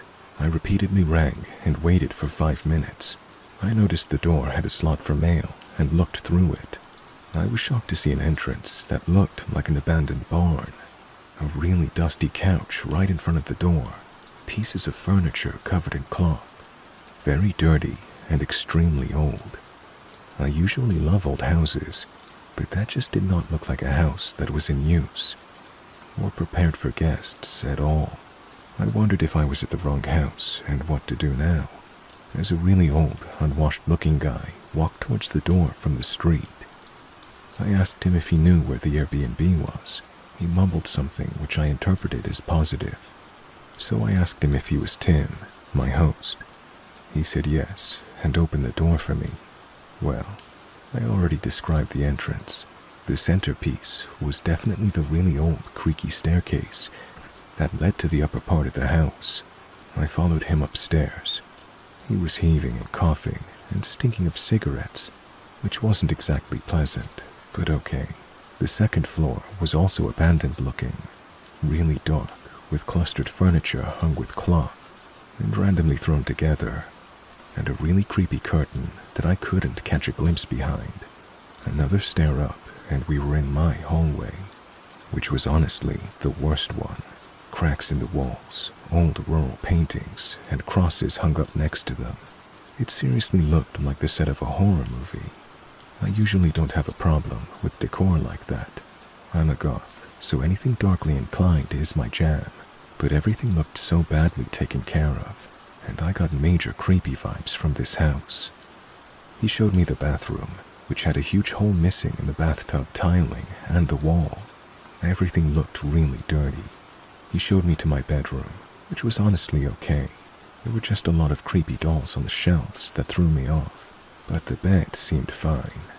I asked him if he had Wi-Fi, and he said no. And that sucked. I really hoped they would have it, because that meant I would have no way to communicate in there. I also asked him when checkout was the next day. He said, "It doesn't matter." Okay. He then dragged himself up to the 4th story, which was in complete pitch-black darkness, by the way, so that gave me really weird vibes. I definitely didn't want to get into this shower, so I just quickly changed and charged my phone. When I went to the bathroom, I realized that I didn't even notice the creepiest part. There were no locks at all. Not for the bathroom, not for the toilet, and not for my room, which freaked me the fuck out. I also noticed that there were so many half-used items that someone, looked like the guests before me, had left there, like shower gel, toothbrushes, and toothpaste. A random lash curler just lay abandoned on the shelf. Not like a, here you go in case you forgot yours way, but it just looked like someone had left it, and nobody bothered to clear it away. I already made my mind up that I would definitely not stay the night in this house. My mind was just spinning scenarios. What if all these products were left by the people before me? And why did nobody leave horrendous reviews? Maybe because they got murdered. I was really spooked. I seriously debated if I should take all my shit to the concert, because it did not feel safe in the slightest. But my back was really hurting from my heavy backpack, so I just took my essentials and left the room as soon as I could. Not without sliding a folded piece of paper under the door to see if someone tried to open it in my absence. When I was coming down the staircase, I heard someone turning a key in the front door. I was a bit confused, but in the adverts, it said that a couple lived there, so I expected to see the wife or girlfriend of the guy I already met. Instead, a middle-aged man enters and says, "Hey, I'm Tim." And all I could think of was, then who the fuck is the other guy? I was shitting myself inside, but I had brief small talk with him, and finally left the house. I was shook. Luckily I made it in time to the venue, and the concert was worth it. Afterwards, I was so tired that I knew I couldn't stay awake for the whole night, so I checked into a hostel. That was also not perfectly clean, but at least they had Wi-Fi, a proper shower, and the door had a fucking lock. The next day, I got thrown out at 10 a.m., so I made my way to the rest of my stuff. I don't know why, but I checked the mail slot again, and then jumped back. The old guy was just snoring on the couch directly in front of the entrance door. I tried my best not to wake him up and snuck into my room to get my stuff. The door hadn't been opened, thank God, and I finally left this god-forsaken place. I don't know if I overreacted, but honestly, from the 2 Tims to the missing locks and a checkout that, I guess, didn't matter. If I assumed the worst, this would have been the perfect setup to assault or murder someone. Best case scenario, nothing would have happened, but I probably would have had panic attacks all night. Usually, I love solo traveling, but this was just too much.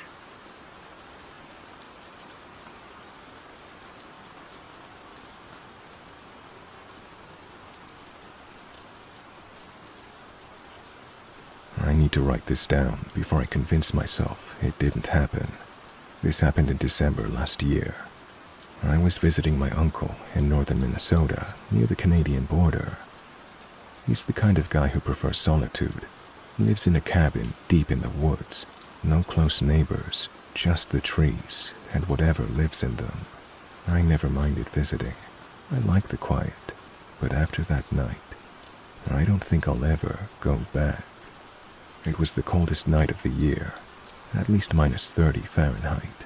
My uncle had gone into town for supplies, so I was alone. The cabin was warm, the fire crackling, and I was scrolling on my phone when I heard it. Something moving outside. Not footsteps, more like a dragging sound. Slow, deliberate. At first, I thought it was the wind, but then came the knock. Not at the door, at the window. 3 slow, deliberate taps. I froze. My uncle's nearest neighbor was miles away, and no sane person would be out in that cold. The knocking came again. I reached for my flashlight and shone it through the window. I wish I hadn't.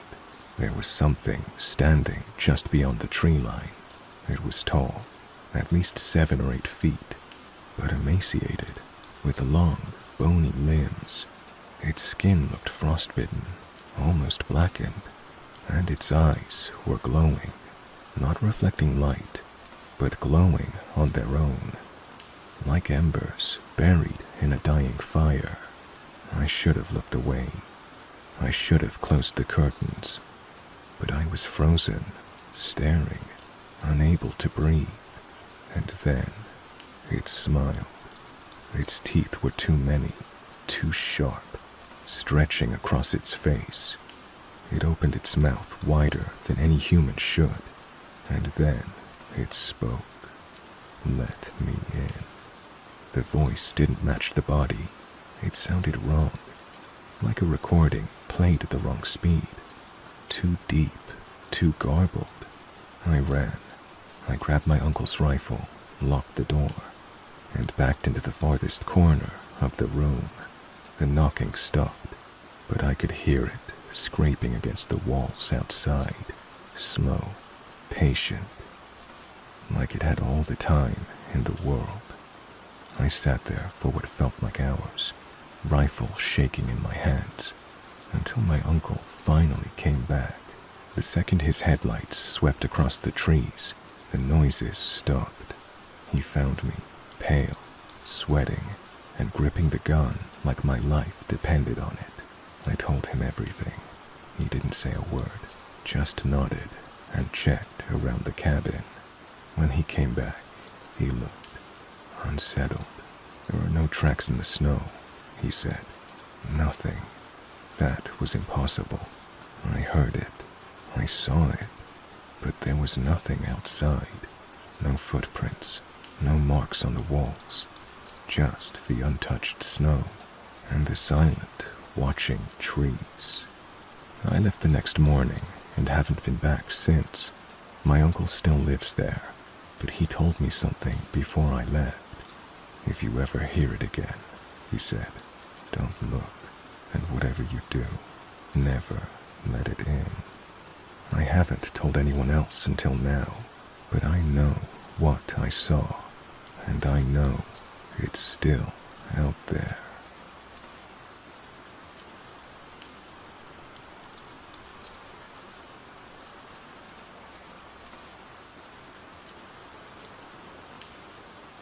This happened to me roughly a year and a half ago, and I still get anxious thinking back about what happened in the summer of 2023.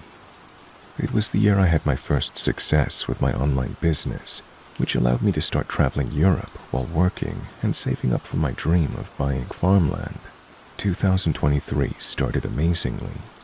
I lived a few months in Malta, then in Budapest, visiting friends who study abroad. Originally, I'm from Germany. I'm 32, turning 33 this year. The first few destinations were a wonderful contrast to the miserable, cold winters that drag on for months in Germany. After having a tremendous time in Malta and Budapest, it was already the beginning of summer. My final destination that summer was to visit a friend, Ben.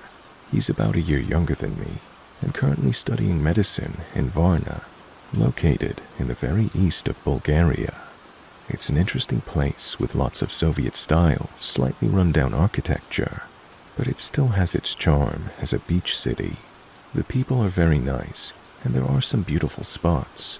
There are many expats, and I spent my days enjoying the large parks near the beach itself, and various cafes and clubs. I met lots of people, and frequently went out to beach clubs with them on weekends. It was a nice hot summer, and I was enjoying myself, until one particular night. I was out with Ben and many of his university friends again. We partied all night, had drinks, danced for hours, and just enjoyed ourselves during this wonderful summer night.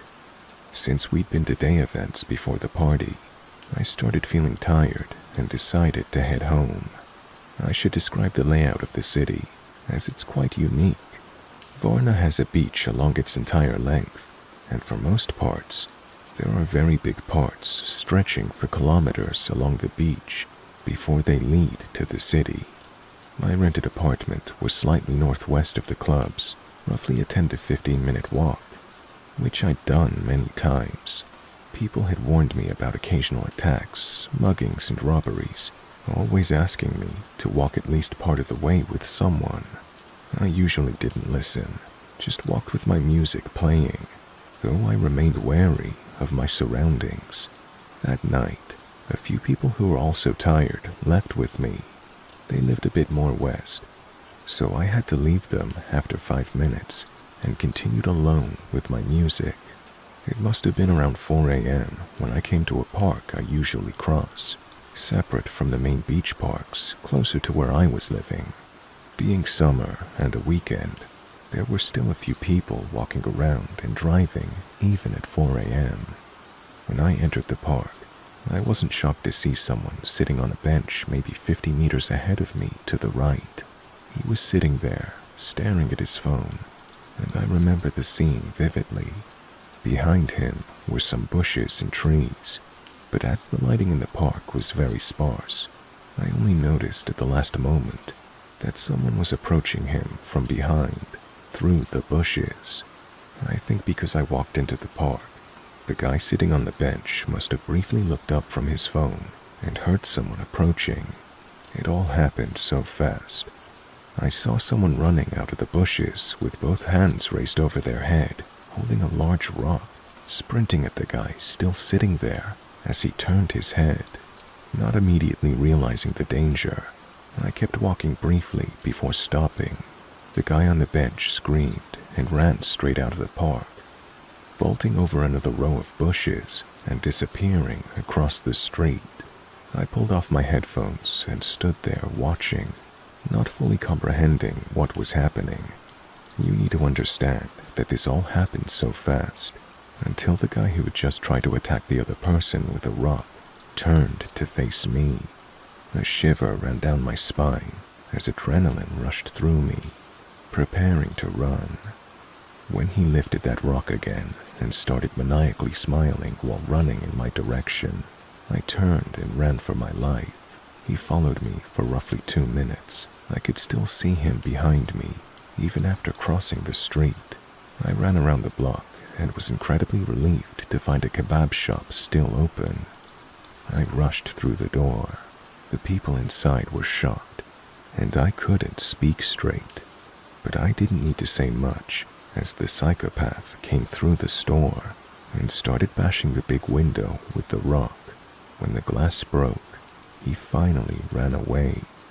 What makes this even more chilling is that I later discovered I probably encountered someone who wasn't new to violence. In the same city, same park, someone had been bludgeoned and then killed with multiple stab wounds in the back just 1 year earlier. I waited a few minutes, put my music back in, and walked home, carefully avoiding the park. Afterward, I was shaking at home, locking every door. I couldn't sleep well. And the next morning, I discovered I had fractured a tooth from grinding it in my sleep that night. I'm forever grateful that this turned out okay. I'm also grateful that I met those people who offered to smoke earlier, as the timing might have saved both me and the guy on the bench. If I hadn't entered that park at that exact moment, the man on the bench might not have noticed his attacker in time. While this was the scariest situation of my life, other than nearly drowning in the ocean once, I think I learned that there are some situations you cannot control. Stay safe out there, folks, and maybe don't walk in the park alone at 4 a.m. in a foreign city.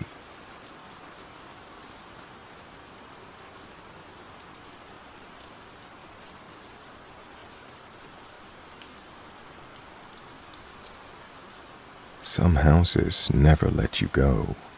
For 13 years, my family and I lived in a house that always felt off. Something was wrong with it. We all felt it. The house itself wasn't old, but it carried a heaviness. Some rooms felt normal, others we avoided without knowing why. Upstairs was the worst. One night, my mom decided to sleep there, just once. The next morning, she refused to let anyone sleep upstairs again. She forced the entire family to sleep in one room downstairs. No explanations. Years later, I asked her why, and she said, I knew I wasn't alone. There were multiple things in the room with me. I could feel them moving, fast. They would pass by my face so quickly that I could feel the air shift. I felt so drained, so uneasy. That's when I knew my kids shouldn't be sleeping there. That was all she would say. But we already knew the house wasn't normal. Objects moved on their own. A hoodie flew across the room when no one was near it. My sister woke up one night, fully dressed for school, swearing someone had woken her, only to realize it was 3 a.m. Then there was the night I sleepwalked to the most haunted part of the house. I was never a sleepwalker, but one night, my brother found me in the guest house bathroom.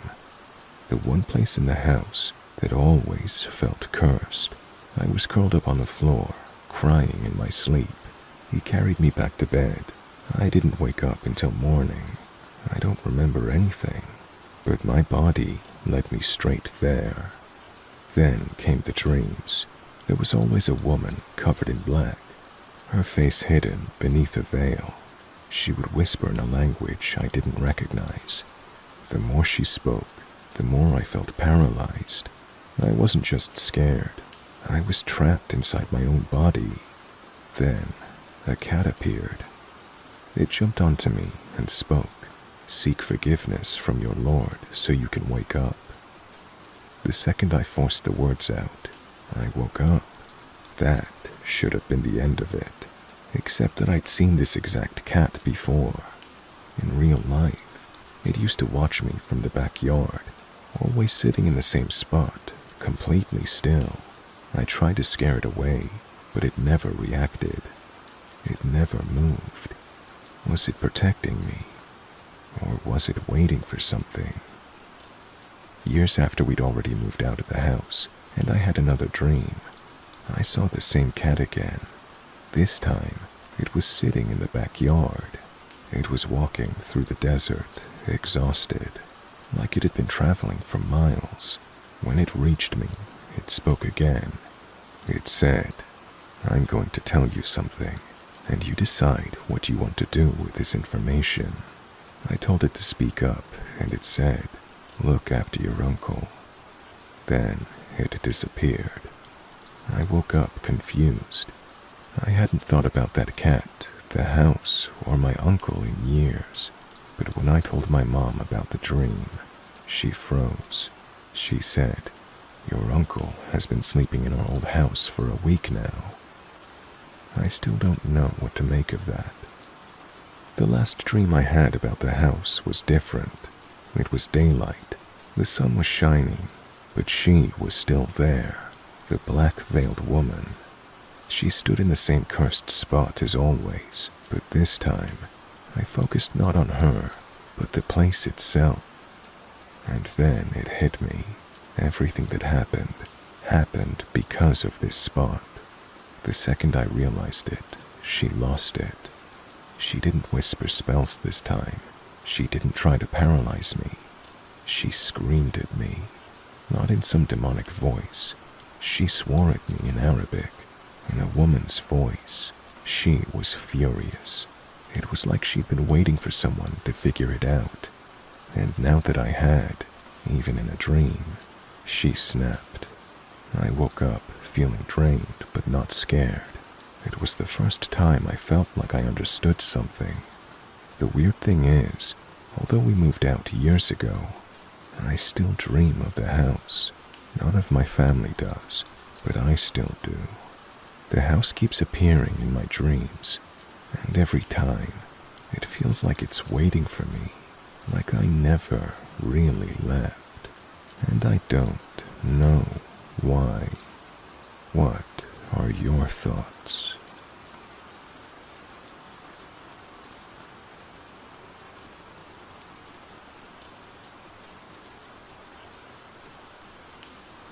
This situation happened maybe a week or two ago, and it rubbed me the wrong way. Can you tell me if I'm being rationally weirded out, or just paranoid? I'm a 27-year-old male. It was my day off, and the weather was surprisingly tolerable for a Midwest winter, so I decided to take my dog to the dog park. The dog park belongs to the property I rent from, and is maybe a half a block away at most. So to get to it, I have to cross my building's parking lot. I leash my dog and head down the sidewalk and towards the parking lot. I notice an older woman in a bright pink coat talking on the phone in front of the building ahead of me. She keeps pacing from the door to what I assume is her car, looking visibly exasperated and being very animated with her hand gestures.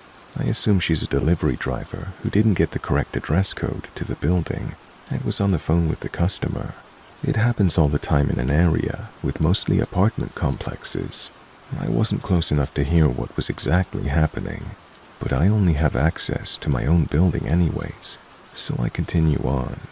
As I'm stepping onto the sidewalk, she notices me and shouts, "Hey," to get my attention. But it was somewhat aggressive or desperate.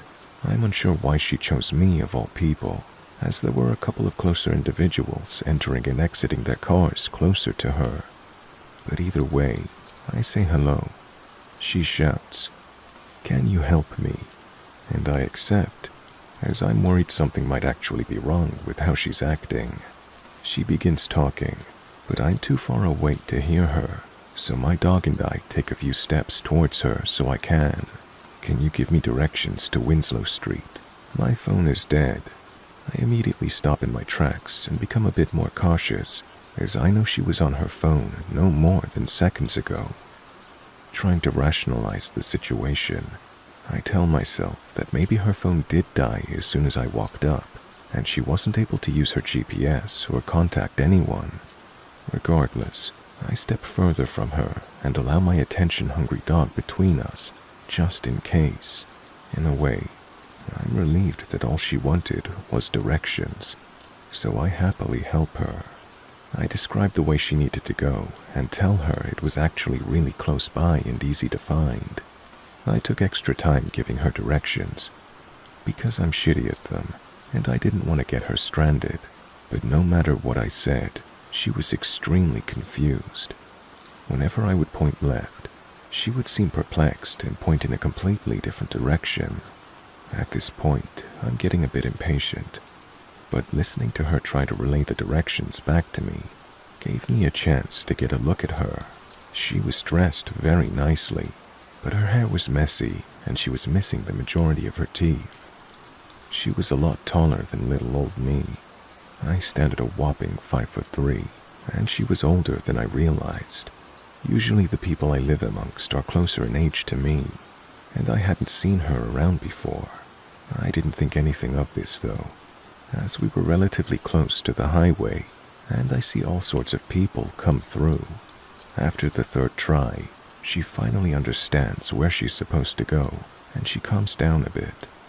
I tell her, "Good luck, have a good one," and we both turn around to part ways, and she heads to her car. After a few steps, I notice that the leash goes taut, and my dog won't budge. I glance back to see what the deal was, and I see the woman walking towards me again at a faster than normal pace as my back is turned.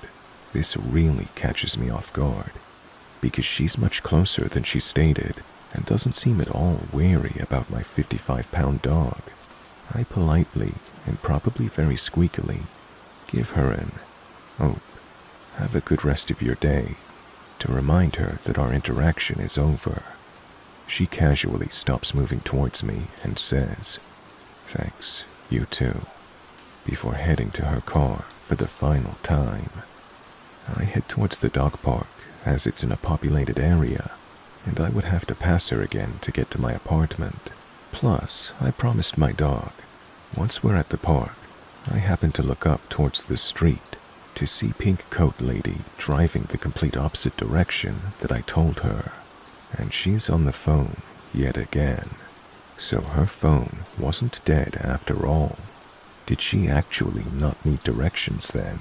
Was she pretending to be confused in order to talk to me? The whole situation just seems very odd. But I don't want to deem anybody who might be lost or confused as a creep. What do you guys think?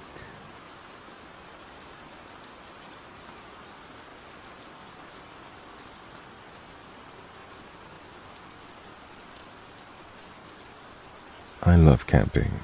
Anytime my friends and I came home from college, we would load up our cooler with beer, grab some gear, and go screw around outside. Unfortunately, when I was actually at school, none of my sorority sisters or other friends ever wanted to go with me, so I would often suffer withdrawals from camping. One day, the weather was way too nice to waste, so I grabbed some of my gear, hopped in a car I borrowed from a buddy, and I drove to a spot that was secluded, yet within a safe distance to civilization, that I could run and get help. Camping also creeps me out sometimes, but that creepy feeling is also somewhat of a plus for me. It's the same reason that people read these stories. It's fun to be scared. So I make a little camp and get a fire going. I hadn't brought all that much to eat, but I was enjoying myself, reading and looking around the area, that sort of thing.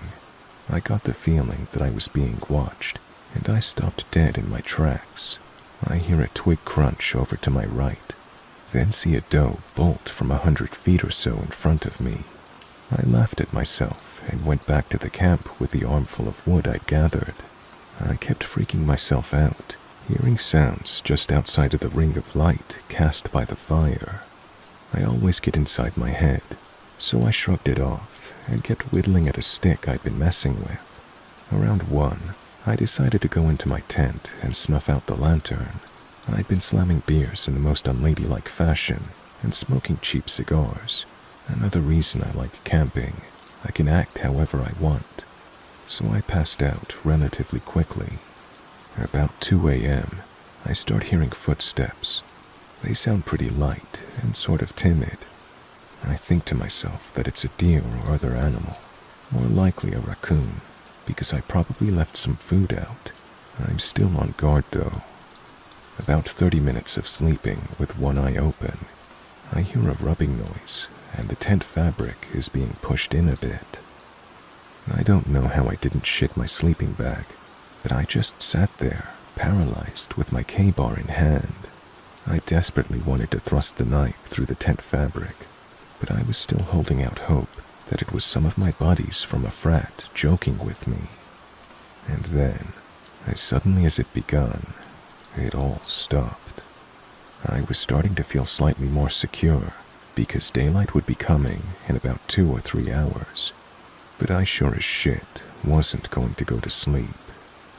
All of a sudden, at about 4 o'clock, I realized I should have put my boots on so that if anything did happen, I would be ready. After having stayed up and keeping alert a little while longer, my friend's car alarm goes blaring. I freak the fuck out and run out of the tent.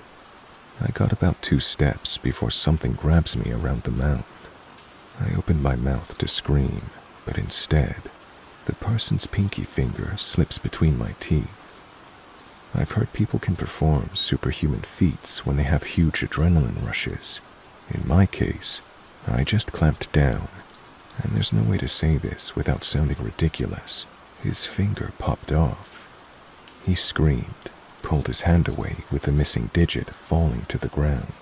He took off running down the hill I was camping on. I took off right quick in the opposite direction. I must have looked ridiculous to the people whose house I ran to. A little sorority girl in a wife-beater, boxers, and steel-toed boots. I also have some blood that oozed out of my lip, not from the finger, but because I'd also managed to take a pretty good chunk out of my lip as well. I told them what happened. They called the police, got me some real clothing, and the man at the house made me a whiskey and coke. When the cops got there, they checked it out. The cops went to check it out, and when they came back, it was light out. They brought me back so I could get my friend's car, and what I saw made me more scared. Right next to the tent was a red gas can. He could have just lit me on fire earlier. The finger was also gone, suggesting he had come back. The kicker is, they never caught the guy. So somewhere out there is a man sitting down to dinner, maybe alone, maybe with a wife and a couple of kids, and he's missing his right pinky.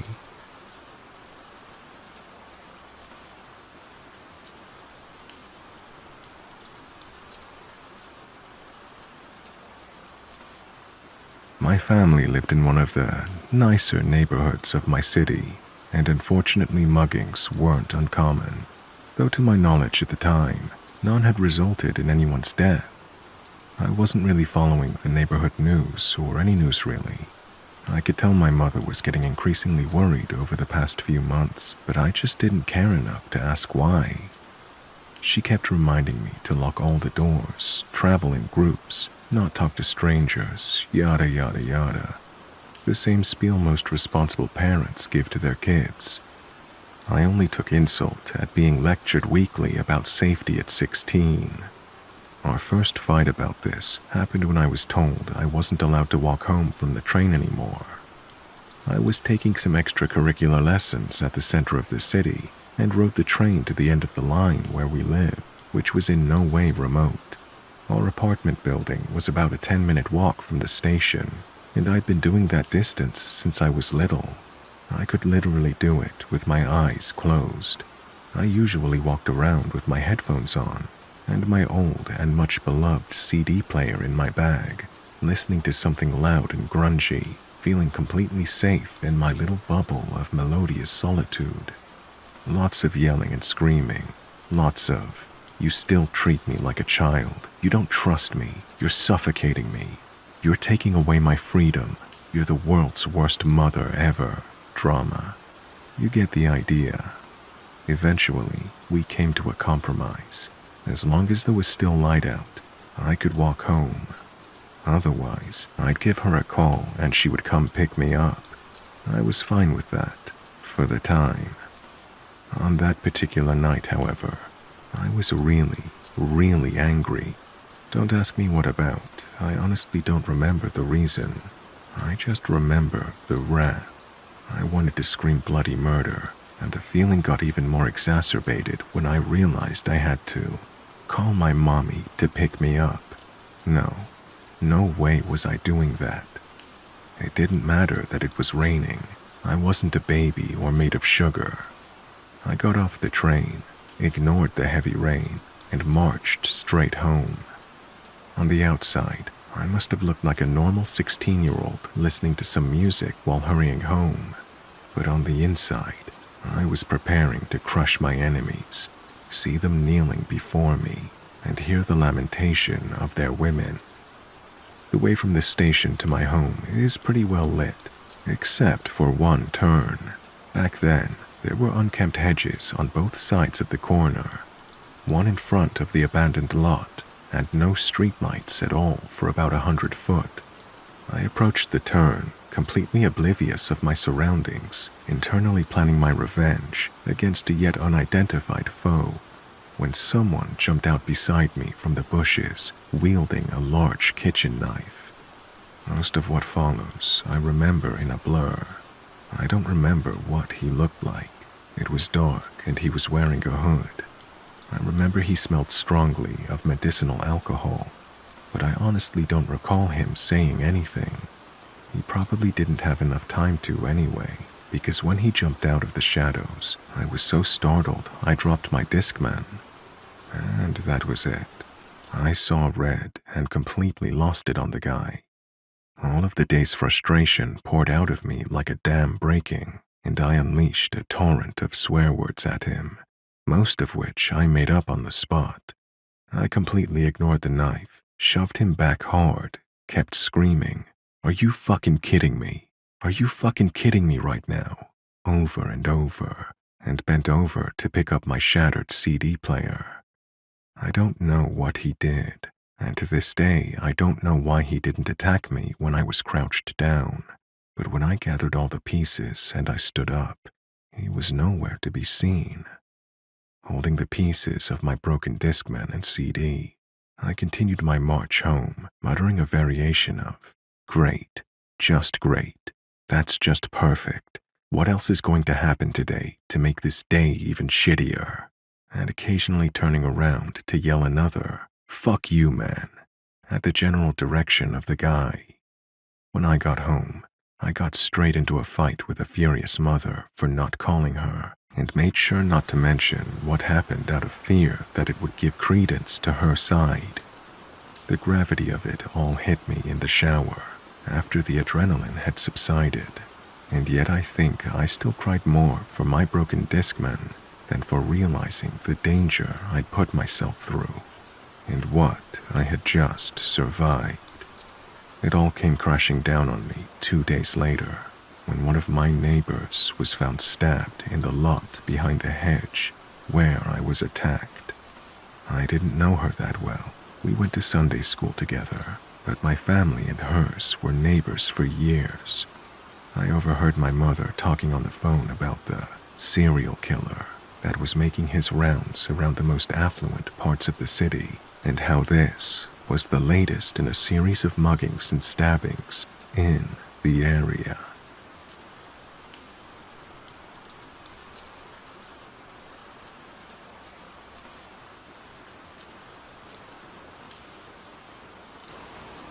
Have you ever looked into the eyes of someone who is truly crazy? Not someone who just does off-the-wall things or acts different, but genuinely insane. I have, and it terrified me. Let me back up. I will be vague on many details for obvious reasons, but a backstory is absolutely necessary. I work for a large corporation. I actually have a couple of different bosses, but the one I formed a genuine friendship with is named Jeff. Jeff is a very laid-back, go-with-the-flow type of guy, with a great sense of humor. I also should explain that he's single with no children. Not long after I started working with the company, we became friends, and he often stops by my desk to chat. It was about a year ago that he stopped by one morning, and I immediately knew he was not himself. He seemed distant and stressed, which is unusual for him. When I questioned what was wrong, He told me he needed to speak with me about a situation. Of course, I was immediately concerned and urged him to go on. He explained that a few years ago, long before I started at the company, another woman began working at the company. She was not in our department, but did work within our company that required her to interact with leadership in our area, including Jeff. Her name was Lauren. He explained his interactions with Lauren were not often, but she was polite and professional when they did need to speak. He said she worked for the company for less than a year, and then left as she announced she was getting married and moving. That was that. He didn't encounter her again until a couple of weeks prior, when he received a friend request from her on social media. He explained he didn't think much of it and accepted it, as he was Facebook friends with many colleagues, both past and present. She then messaged him later on after accepting the request. He said he chatted back with her initially, as she seemed to just want to catch up. He learned she had divorced and wanted to move back to our town.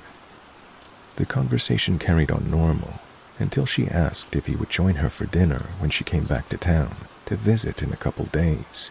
Jeff explained he politely declined her offer, and at first she took it well. Then it all went downhill from there. He stopped responding shortly after declining the dinner invitation, and within a few hours, he received erratic and insulting messages from her. Everything from calling him a wimpy bitch to saying she was the best thing he could hope for, and that he blew any chance with her. He let me read some of these messages myself right then. He honestly felt they were drunk texts, but it still bothered him, and he blocked her. He figured that was the end of it. How very wrong he was. She then began emailing both his personal and work email, pleading for another chance, saying she was drunk and didn't mean it, saying she needed to see him, and so on. I would get to read a lot of these myself when I would later be asked to print these off for him for evidence. The reason he was telling me about this that particular day was because he had received a message request from Lauren's sister, saying she needed to talk to him about Lauren, and it was urgent. He accepted and responded to her sister, who was named Beth. Beth told him something had snapped in Lauren when she went through her divorce, and she became fixated on a man she called Jeff. Beth explained she had tried to talk some sense into Lauren when everything fizzled out with the initial conversation with Jeff. But Lauren wasn't having it. Lauren told Beth he was her soulmate, and she was going after him.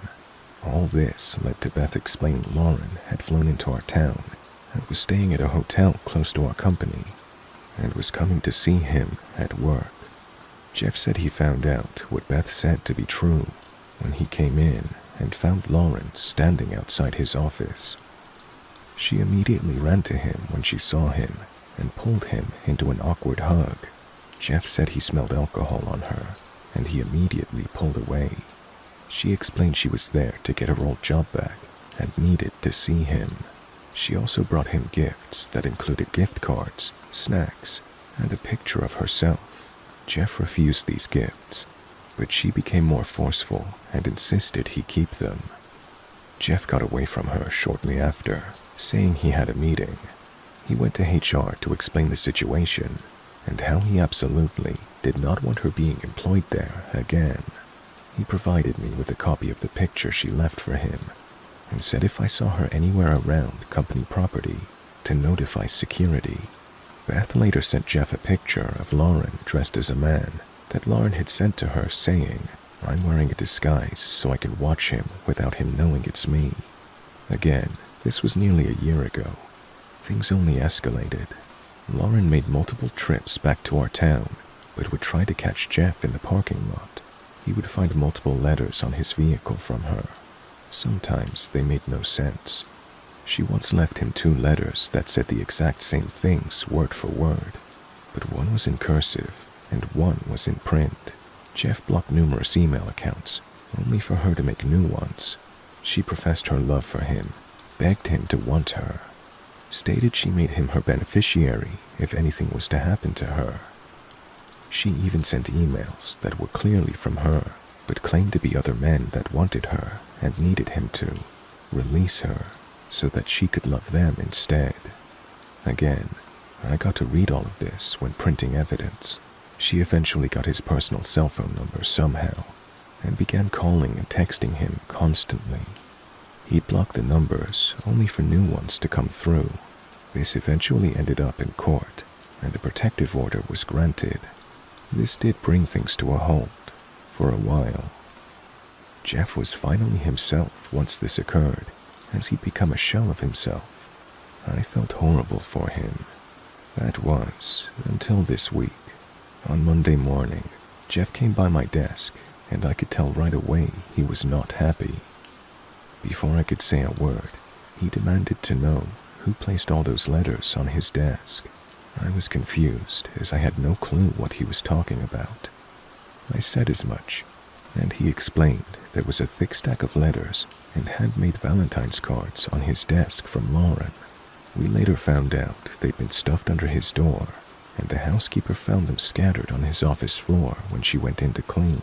She didn't know what they were, and picked them up and neatly placed them on his desk.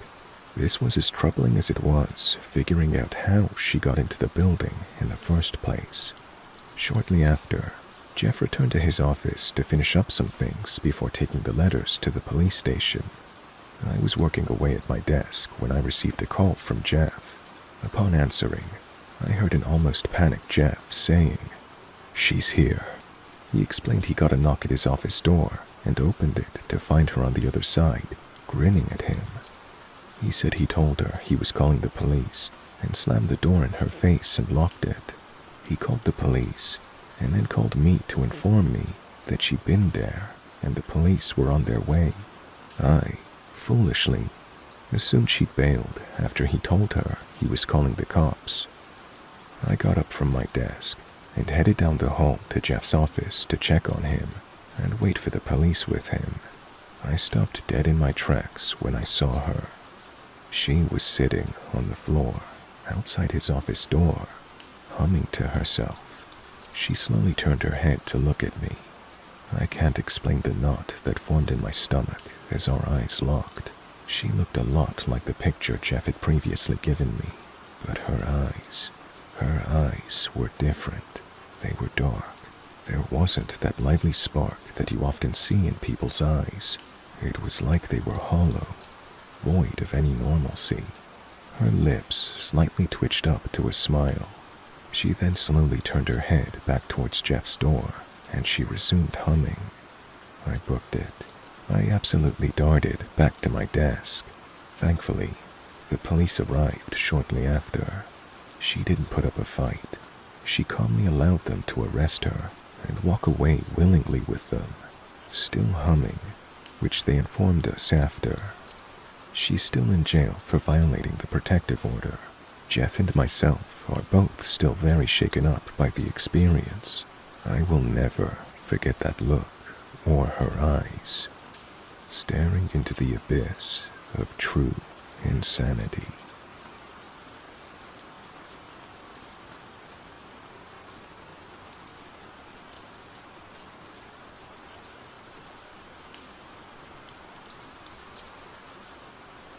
Back in 2011, I was within a circle of friends that made it a tradition to go camping at a certain spot every May-long weekend. The spot we chose was in a beautiful area right on the edge of a large lake and was located on government land. The lake itself had a dam on it, so during May-long, the water levels were always low, if not completely empty, making it possible to walk across it. People were allowed to camp there as long as they weren't causing trouble or making a mess, and it was generally a good time for everyone. The spots themselves were spaced far enough apart that you had your own privacy, but not far enough that you couldn't meet other people. In this particular year, our spot was in the middle of a small hill, with one campsite below us and one above us. The first night of our trip happened without incident. During the second day, the people staying at the site below us had moved in. We didn't think much of it, and continued drinking throughout the day and into the night. At about around midnight, the people at the campsite below us were really out of control. They were yelling and screaming, and their music had gotten even louder. So our friend Ben went down to ask them to turn it down. He was promptly punched in the face, and he came back to inform us that he was 90% sure that they were on drugs. After that, the vibe wasn't as relaxed, and we were all somewhat on edge. I was feeling really tired, so I just decided to go to bed. Some of my friends were still awake, including Ben and one couple, Lily and Derek, that were visiting another campsite we'd made friends with that day. I could hear that the campsite below was still blasting their music and partying pretty hard, but I just tried to ignore it and go to sleep. I don't know what time it was when I was jolted awake. Parts of this are somewhat of a blur. All I know is that I sat straight up as soon as I heard the screaming and yelling coming from outside my tent. I quickly ran outside to find our campsite in chaos. One of my friends was clutching their chest. People were running around and screaming to call 911. I was quickly informed of what happened. Apparently, not long after I'd gone to bed, the people camping at the site below us decided they weren't finished talking to Ben, and on their way up, they had encountered Lily and Derek walking back. Now, Derek and Ben are around the same height and have the same color hair, so they assumed that Derek was Ben and bottled both him and Lily over the head with a full glass bottle. I don't know if it was the same guys that showed up at our campsite, but I was told that everyone else was sitting around the fire when 2 or 3 huge guys appeared from the darkness and walked over to them. One had a paring knife, and the other had a butcher's knife in their hands. Ben saw the knives and had gotten up to talk to them and had barely spoken a word when the guy with the paring knife stabbed him once in the chest. At the same time, some people from the campsite above had seen the guys coming and came down to help. One of the guys, Tim, was coming down the hill when the guy with the butcher's knife ran up to him and stabbed him in the stomach. From there, sheer panic ensued. People called 911, but the ambulance was over half an hour away. This is where I came out of the tent. Tim's wound was bleeding profusely, and he was losing blood way too quickly. His friends ended up putting him in the back of his car and speeding off to meet the ambulance halfway.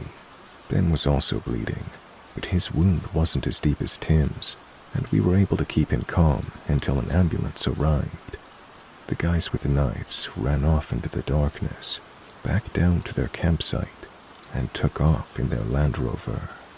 My boyfriend at the time and I had gotten into his car and drove down to the entrance to try and flag down the policemen on their way to the scene. Once they arrived, we were informed to stay in the car, as they had released a canine search unit to hunt down the people who stabbed our friends. By the end of the night, they had arrested the men. They had tried to flee by driving their vehicle across the lake bed, where they got stuck in a muddy section of the lake. They were on a concoction of several drugs, as suspected. Luckily, both Tim and Ben survived, although Tim had lost a lot of blood and took a few weeks to recover from his wounds. Derek and Lily had huge goose eggs, and possibly one person had a concussion, but I can't recall. It was definitely the scariest thing I have ever experienced, and a few of us had to testify against them in court.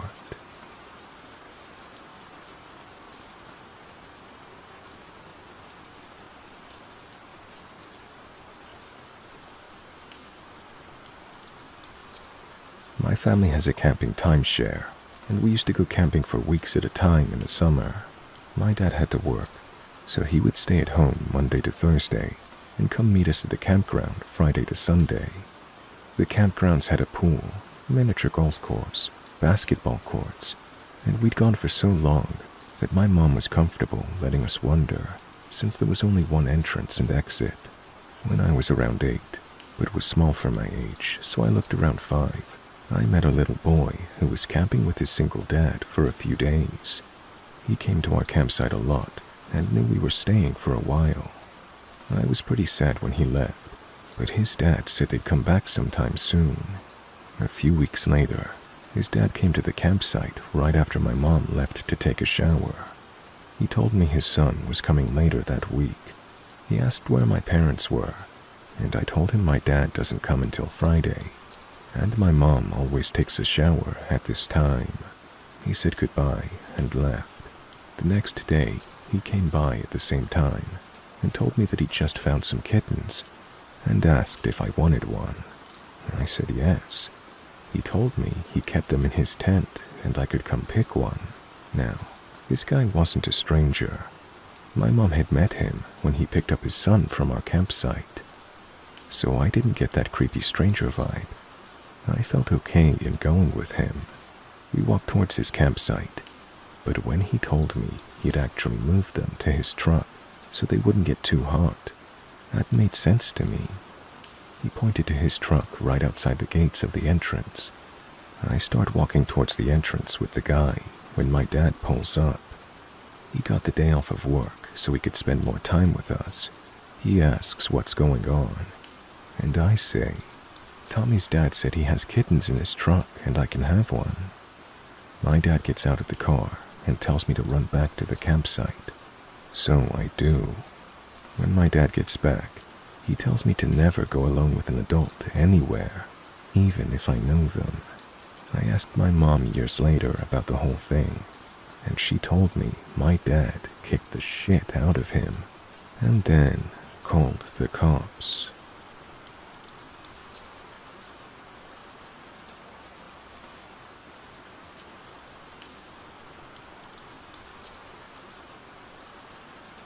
This is going to be a long post, but I need to share this with someone.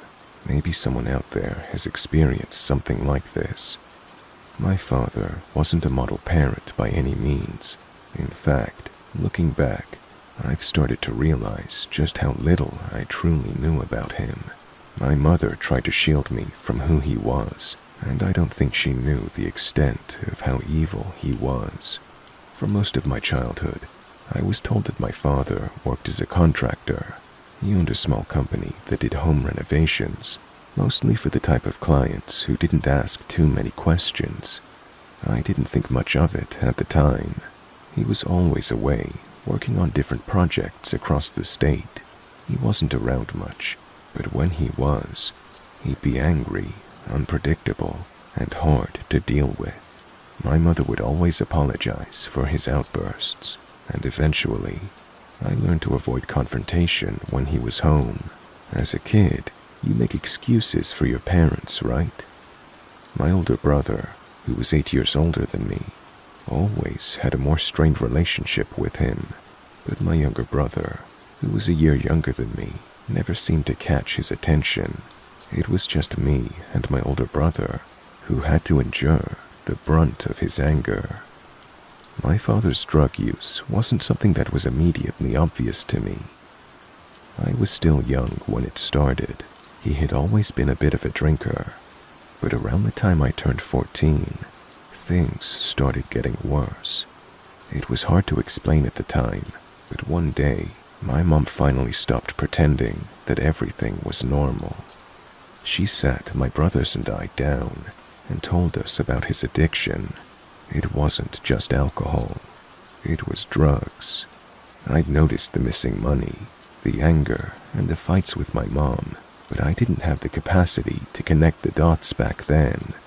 When I was 13, he practically disappeared from our lives. He started taking odd jobs in and out of the state. His behavior became erratic. Sometimes he would show up for a few days, and sometimes it was months before we heard from him again. My mom never divorced him because she said God didn't approve of divorce, but it was clear that their relationship was abusive. It was always on again, off again, and it became increasingly more toxic.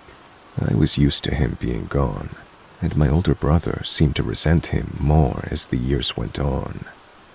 My younger brother barely knew him honestly, but there was always that feeling that maybe this time, when he came back, things would be different.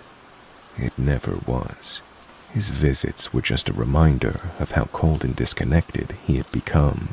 Over the years, as I grew up, my mom began to trust me with things about my father, that she had previously thought I was old enough to understand. But in 2018, something happened that still makes me sick to my stomach that I was definitely not prepared for. One night, I received a call from my mom. She told me that my father had been arrested, and it wasn't for something small. In another state, a woman's body had been discovered behind a motel. The body had been hidden under a pile of trash, and something about it didn't seem right. The police were quick to connect it to my father because she had been seen with him just a day before. At first, I thought it was just another of one of his bad decisions. Maybe they'd been doing drugs together and something went wrong. Maybe she overdosed and he freaked out. But that's not what happened. The police report was disturbing. The woman hadn't overdosed. She had been bludgeoned to death with a heavy-duty tool like a wrecking bar. The coroner had found that her skull had been smashed in with the tool.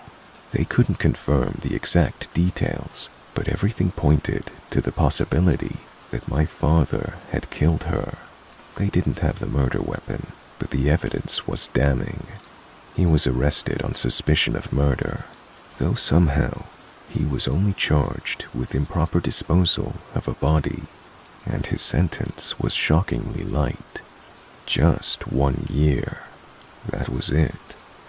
I couldn't understand how someone could get away with something like that. I couldn't let it slide. My brothers and I stopped speaking to him. We had no choice but to cut him out of our lives. He was furious about it, but my mom, despite everything, still spoke to him. She was even still working through their divorce at the time. It confused me. It still hurt me to think that she could still stand by him after all he had done to our family. A couple weeks after the arrest, when everything was unfolding in the news, I went back home to spend time with my brothers. It was an emotionally difficult time for all of us, and we tried to keep each other company. We drank a bit, and one night, I shared something I'd kept to myself for years. It's a story I never really thought much about until now, but looking back, it chills me to my core. My mom had made my dad give me a ride to school one day as her car was in the shop. So we took his work truck, and I saw something strange wedged under the passenger seat. It was a black leather purse. I remember noting that it looked fancy and nothing like my mother would have. I didn't think much of it at the time. After all, I was just a kid.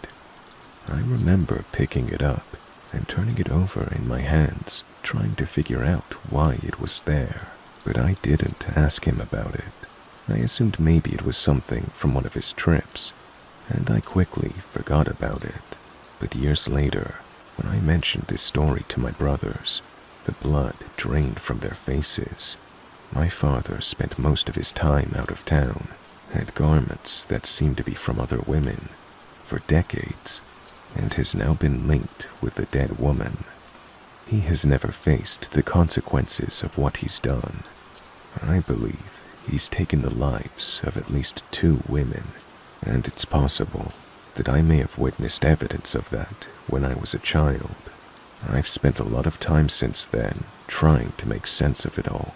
I've tried to convince myself that maybe I'm overthinking things, that maybe it's all just a coincidence. But deep down, I know what kind of man my father is, and the truth is, I don't think I'll ever really be able to move on from what I've learned about him.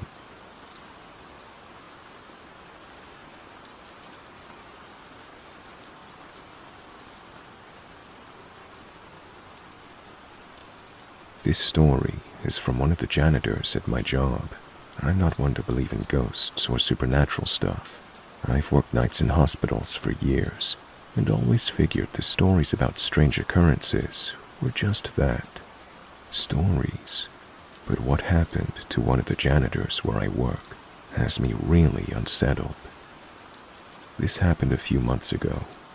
Doug, one of the older janitors who works graveyard shifts, was mopping the basement floor at around 4 a.m. The basement isn't used for patients. It's a storage area, and, well, the morgue is down there. So, no one ever goes down there unless they have to, and it's always eerily quiet. The fluorescent lights make it really eerie. Anyway, Doug was down there doing his usual shift when he turned around to grab his mop bucket. And there, standing by the storage room, was an old man. Doug thought it was just some lost patient wandering around, which isn't all that uncommon at that time of night.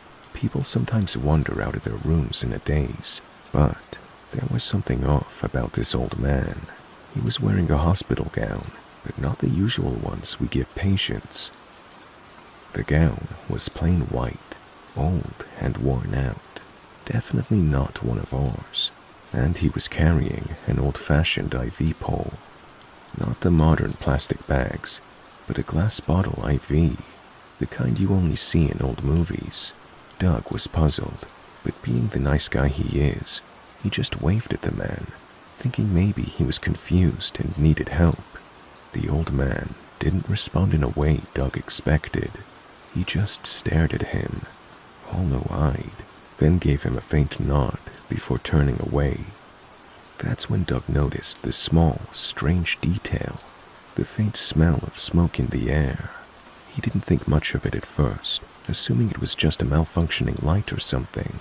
But when he turned back to keep mopping, he felt that prickling sensation on the back of his neck, the one you get when something isn't right. He turned around again to help the man, but when he looked toward the storage room, the man was gone. Doug didn't panic at first. It's late. It's easy to get disoriented. Maybe the guy had just shuffled away and Doug hadn't noticed. But what got to him was the air around where the old man had stood. There was a cloud of smoke lingering there. It wasn't like someone had just smoked a cigarette. It was almost like it had appeared out of nowhere, hanging in the air like it didn't belong. He stared at the smoke for what felt like an eternity. It didn't move, didn't dissipate the way smoke should. It just hung there, stagnant. And then it was gone, vanished, just like that. Doug wasn't sure what to think. It's not like he's someone who would jump to conclusions, but the whole situation felt off. So he did what anyone would do in his shoes. He finished his shift and went home, but he couldn't shake the strangeness of the encounter. A week later, Doug mentioned it to another janitor who'd been working the night shift for years. The guy didn't even blink when Doug told him. He just said, "You're not the first one." Then he went on to tell Doug that others had seen the same thing. A frail old man with a glass bottle IV, wandering around the basement. Some had seen him just standing there, staring. Others had caught glimpses of him in the corner of their eyes, only for him to vanish when they looked back. And the worst part, some of them had also noticed the smoke, the same as Doug, the same exact thing. I've heard stories from other people, nurses, security guards, and other janitors, about strange things that happened during the night shift, especially near the morgue. It stays with me to this day.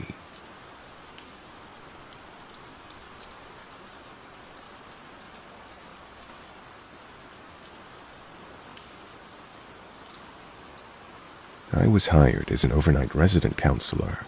The house was a large brownstone, very old but kept in good condition. I noticed that when I went in for the first shift, other co-workers looked at me like, "Good luck." I happened to be doing the client's laundry. The machines were off the kitchen. I walked out to the kitchen table, and out of the corner of my eye, saw a very large, full-body man dressed in an orange jumpsuit. It scared the shit out of me. He just nodded his head and disappeared.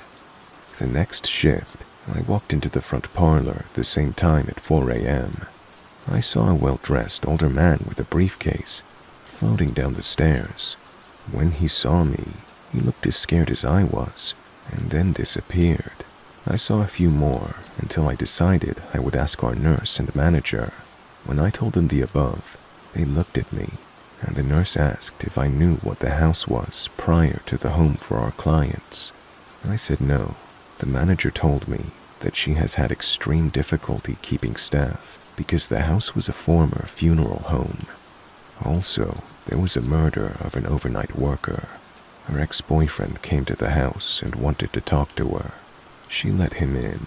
He murdered her and dumped her body across the street in a wooded area. The man in the orange jumpsuit was her boyfriend in his prison jumpsuit. The other men were owners of the funeral home. That bastard attached himself to me, and I brought him home with me. My 8-year-old daughter saw him in our living room. I yelled at him to leave and never come back. I saged the house and did a salt ritual. I asked for a transfer to another group home. This happened in Cohoes, New York. Mohawk street murder. I never went back to the house.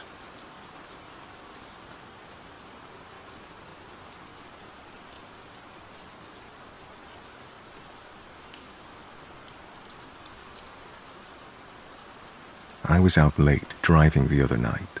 I was heading home. I think it was about midnight. To get back to my place, I have to go through some winding, dark mountain roads. They're always kind of spooky in the middle of the night, but that night, something else terrified me.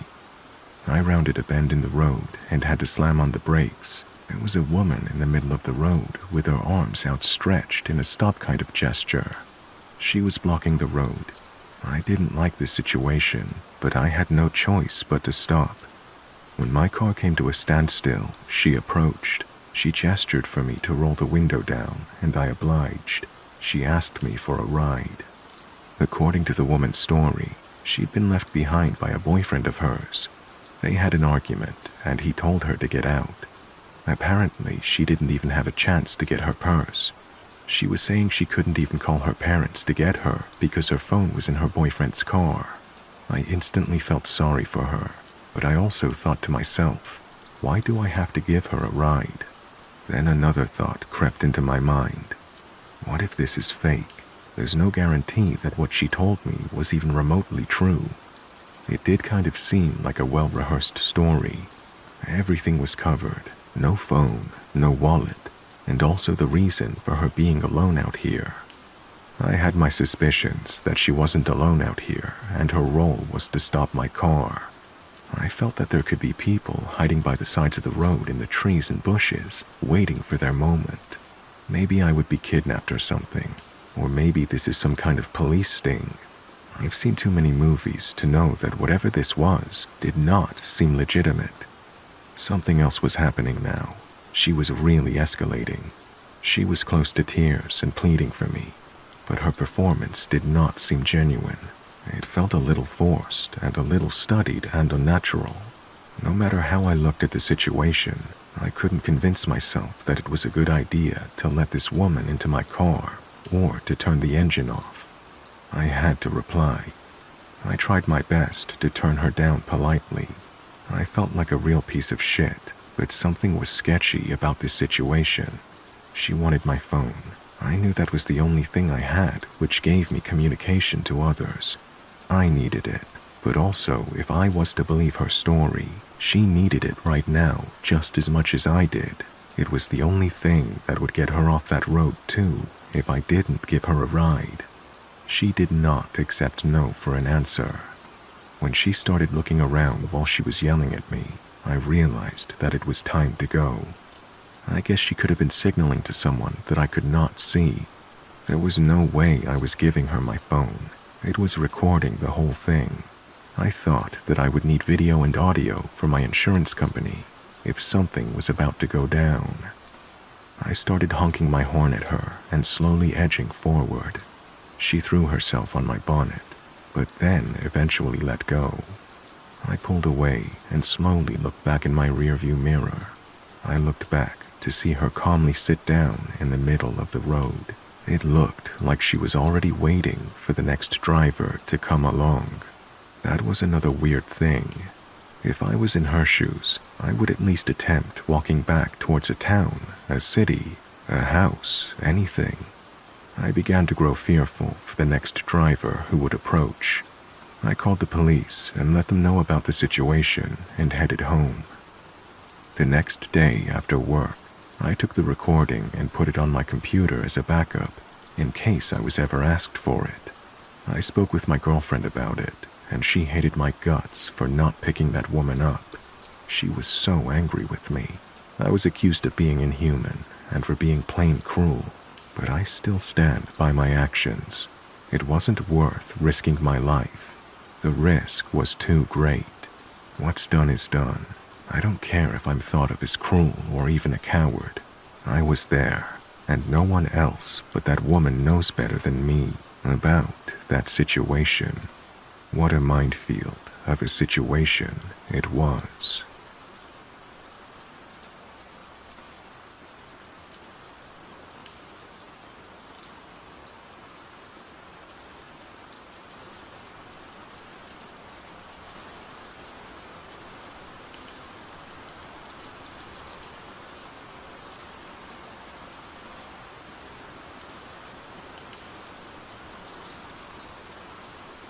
Hey guys, I hope you enjoyed that. If you have a scary story you'd like me to read on the channel, please send me an email or post it to my subreddit. You can find details of this in the video description. It's the stories that make this, and this is the best way to ensure variety in the stories I share. Thank you all for listening, and a special thanks to my channel members and patrons who now have special access to ad-free videos and other behind-the-scenes content. Once again, thank you guys for listening. Have a great night.